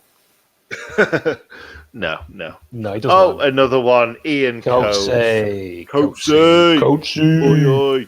Coatsy. We love a bit of Coatsy, and we'll get you on the channel, Coatsy, for one of the fans forums before the end of the season. If anybody else wants to be on the fans forums, let us know. Yeah, Bobby, if you wouldn't mind whacking that on. If anyone wants to be involved in the end of season fans forum, we have 3 spaces left. So if you'd like to be part of the end of season fans forum, follow us on at the Sheffield United Way on either Instagram, Facebook, or Twitter. Yeah, boy. Oh, and another one. We've got another donation. Oh, my God, the beer's repeating on me. The beer and pizza's repeating. I can't even speak now. Hal, do you want to read that out? Colin McGrath. What accent would you like me to read it out in, Nick? And I will do this. I think it needs to be an Irish accent. Irish accent. It's all to do with us not investing in the squad properly this summer. Wilder's got a lot to answer for, if you ask me. I'm gutted. It's such a missed opportunity. Yeah. Colin, thank you. And you're absolutely spot on. This was a chance to establish ourselves in the Premier League long term. I actually don't think, and I'm saying this with respect, that we will ever get a chance to establish ourselves again like this, because I think we've lost the greatest manager of my lifetime, for me, it goes Wilder, Bassett, Warnock, David Weir. Wilson, Kendall. Oh, we can't put Wilson on there. Danny League Wilson. One, mate. League One. But yeah. Statistically, and we his win didn't percentage... get promoted. Yeah, but you can't say that when Kevin Blackwell had a decent win percentage and we were in the championship. It was shocking football. But anyway.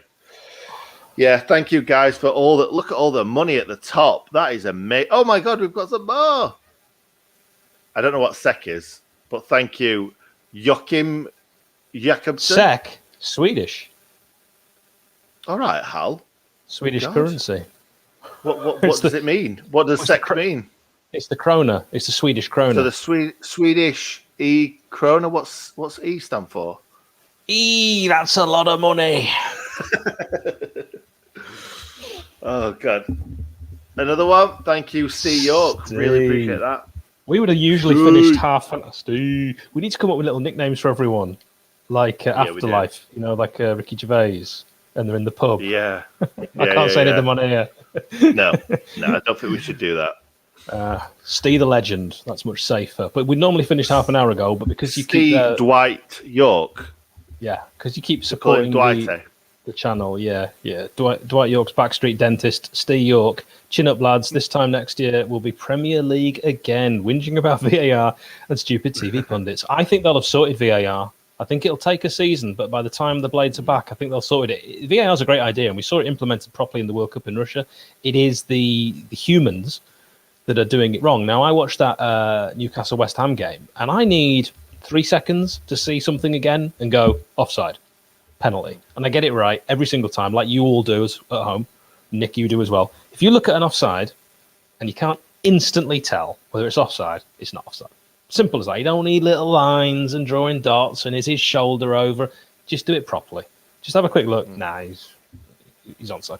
Do it like that and the game be a lot better. It should be a benefit to the attacker. That's what we all want to see, goals. And the same with penalties. The handball nonsense with penalties. If it's drilled at a hand and all that, and he can't get it out of the way. Like there was one in the France 98 World Cup before we even had VAR. That Italy-Chile game, infamous. Just balls smacked at a Chilean hand. Everyone remembers that Italy-Chile Everyone remembers that. I remember the weirdest things. Oh, Adam, thank you. Adam Firth, $4.99. Thank you, Adam. Great watch, lads. Keep it up. I'm sure it'll get even better. They'd better do. Up the Blades. Please wish my daughter Matilda a happy 8th birthday weekend. Matilda, you should be in bed. It's nearly 11 o'clock. Happy 8th birthday weekend, Matilda. We've never been asked to do one of them, have we, Hal? I feel like I'm doing my regular job now. By the way, Jordan, can I just make that clear? Because that sounds weird if I'm talking about 8-year-old birthdays.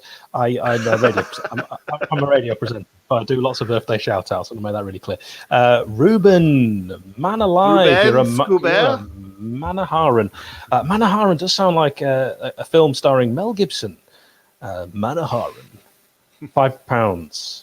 And you've given us much, Ruben. A nice end to our life in the big league. Very thankful for your watch-alongs. You two have surely helped more Blades than you know. Do you know what? I got a lovely email, actually, about hashtag mental health and about how much Nick and I didn't share this with you, Nick, about how much we have helped a certain someone. They asked for me not to read it out, so I haven't. But the fact that we have helped people through a difficult time, I can't tell you how much that means to me. And it really did make me emotional. So thank you for adding to that, Ruben. Blade Runner. We're in yellow, Nick. We're in yellow. I wish it was all yellow. I think so. I'm guessing from 0 to 10 is green. Oh, maybe not. I don't know anymore. I don't know. So blue, I think blue is less than 5. Green is less than 10. No, because yellow is less than 10. I don't know. Let's move on. Do you want me to read it? But they're all different colours. Yeah, please. Can you read the other one? This game has been hard to moderate the chat. Ha ha. Elliot Robinson questioning Bobby's professionalism. Thank you very much, Elliot. Let's bring back Blade Runner. Read that one. Yeah. By the way, I saw the film Blade Runner. Have you ever seen that with Harrison Ford? No, I thought we were talking about Wesley Snipes. Is that a different one? That's Blade, isn't it? Oh, that's just Blade. Thank you, Elliot. By the way, really appreciate that. But Blade Runner was a Ridley Scott film that I thought was obviously going to be something to do with Sheffield United, and of course it wasn't. Rudger Hauer in that as well. Sean Young. I think it's overrated. Thank you for all your hard work and professionalism throughout the season. With both of you at the helm, we can only look forward to exciting times. Nick, this is the question I was going to just throw out, and then we will go. I promise we will go, because my wife definitely wants some kip. We've got a really early start tomorrow. Blue up to £5, yellow £5 and 1p to 10. Thank you, AH Robbins Talk. Somebody probably gets a lot more than we do. We're not used to it. Who do you want? Just pop in the chat before we go. Who do you want as manager next season? Nick and I, and we can't promise this, but Blades, we will obviously try, if we could. Whomever is appointed, we will invite them on the channel so that we could, get your questions. That's our solemn promise to you, Blades. Who do you want? Yeah, we're also trying to get as many ex-footballers. So if you want to leave any comments in the comments in the chat, who you'd like to see, let us know. If we're going to try and get as many current players. Pochettino, do you know what? Let me just say one little thing about Pochettino. You were saying about Chris Wilder being the greatest manager we've ever had, and I think I've said this before. Remember when Nigel Adkins took Southampton up to the Premier League and then was doing an okay job? And then they brought in a man called Maurizio Pochettino, and everyone was like, why did we get rid of Adkins? He was brilliant for us. And then look what happened. Southampton stabilised in the Premier League. So let's not just count... We're not count our McChickens until they've hatched. Is that what you're saying? I think that's what we're saying. All right. Teed you up there, Bobby. There he is. There he is. I love the fact that he's got red hair and a red beard as well. I also like the fact that every time I ask this question, someone nominates you and I to be manager next season. I'm just going to say it, Nick. I'd be a bloody brilliant manager. Yeah, I don't want to be the manager anyway. I'm fine with you being the manager. I'd like to be the fun coach that everybody loves. Oh, like the fun uncle. Can we get Alan Hill on the show? I actually think there's a possibility we can get. I mean, we've got some pulling power. Let's not beat about the bush. We have had some big names. I'm going to be honest. We have had Gus Ulenbeek on this channel. So, oh yeah, boy. I know of a member of Alan Nill's I have family. Heard of him. No, I know of somebody who's in Alan Nill's family. However, we did have a bit of a Twitter spat. Falling out. Not a big falling out, just a very slight one. There was an incident. It was never a barbecue. It was a fishing trip. Someone says, what radio station do I work for? It's BFBS, 1 till 4 p.m., Monday to Friday. You can hear me spinning the hits. I thought you were going to say spitting lyrics. Spinning the hits. Right, we're going to go. Final shout. All hollow. Please, please. Buy the sodding book. For God's sake. So do you want to see us out, Hal, and talk about how we've just been relegated from the Premier League? We have just been relegated from the Premier League. Thank you, though, for all of you that have helped us get through what's been a very, very tough season. Nick is going to do a match reaction soon, 15 minutes, half an hour from now. Just keep checking out the channel. We'll have fans react for you tomorrow at 7 p.m. Please continue to support the channel. Yes, we've been relegated. You've helped us through. You've been magnificent fans. You've got us through. These watch-alongs have helped other people, but they've also helped us. So we really appreciate you joining us for these through worst season in our lives. And I mean that. And people will say there's been other seasons. The 2 seasons when we got relegated to 3rd and 4th, well, we got a combined 86 points in those 2 seasons. All right. I know they were bad. We got a combined 86 points. We're going down from the Premier League, so it's different to going into the 4th division, but I'm talking purely about how many times you were cheering on a Saturday, and it's far less this season than any other, and that's all we're really in it for. So cheering, being with family, going to games, having the banter, it's all been taken away. We haven't done it this season. So for me, it's the worst, and thank you all for getting us through it. Yeah, thank you very much, everyone. Make sure you subscribe and like the video before you go. Hopefully we'll bring you a win very soon. We've got Brighton, I think it's next, and then Spurs after that. Is that right, Hal? I haven't looked, to be honest. It sounds right. I know exactly what you mean. Do you know when you're flying high, you're looking for the next game. You're looking at the referee. Look, who we got refereeing us, who we doing this, who's doing that. But when you're in the slumps of 14th place, 14 points and 20th in the league, it's just you're just not looking forward to it, are you? I'll tell you who I don't want refereeing: Rob Jones. Our next Rob game, Jones can do one. Nick, another 8 o'clock sodding kickoff. Well, it better not be a Sunday night. It's a Saturday night. Oh, that's better. Better for editing, but tough stuff. Bobby in the background, magnificent as ever. Thank you so much. Sterling work. I haven't peed in 2 hours 49. So thank you very much and goodbye.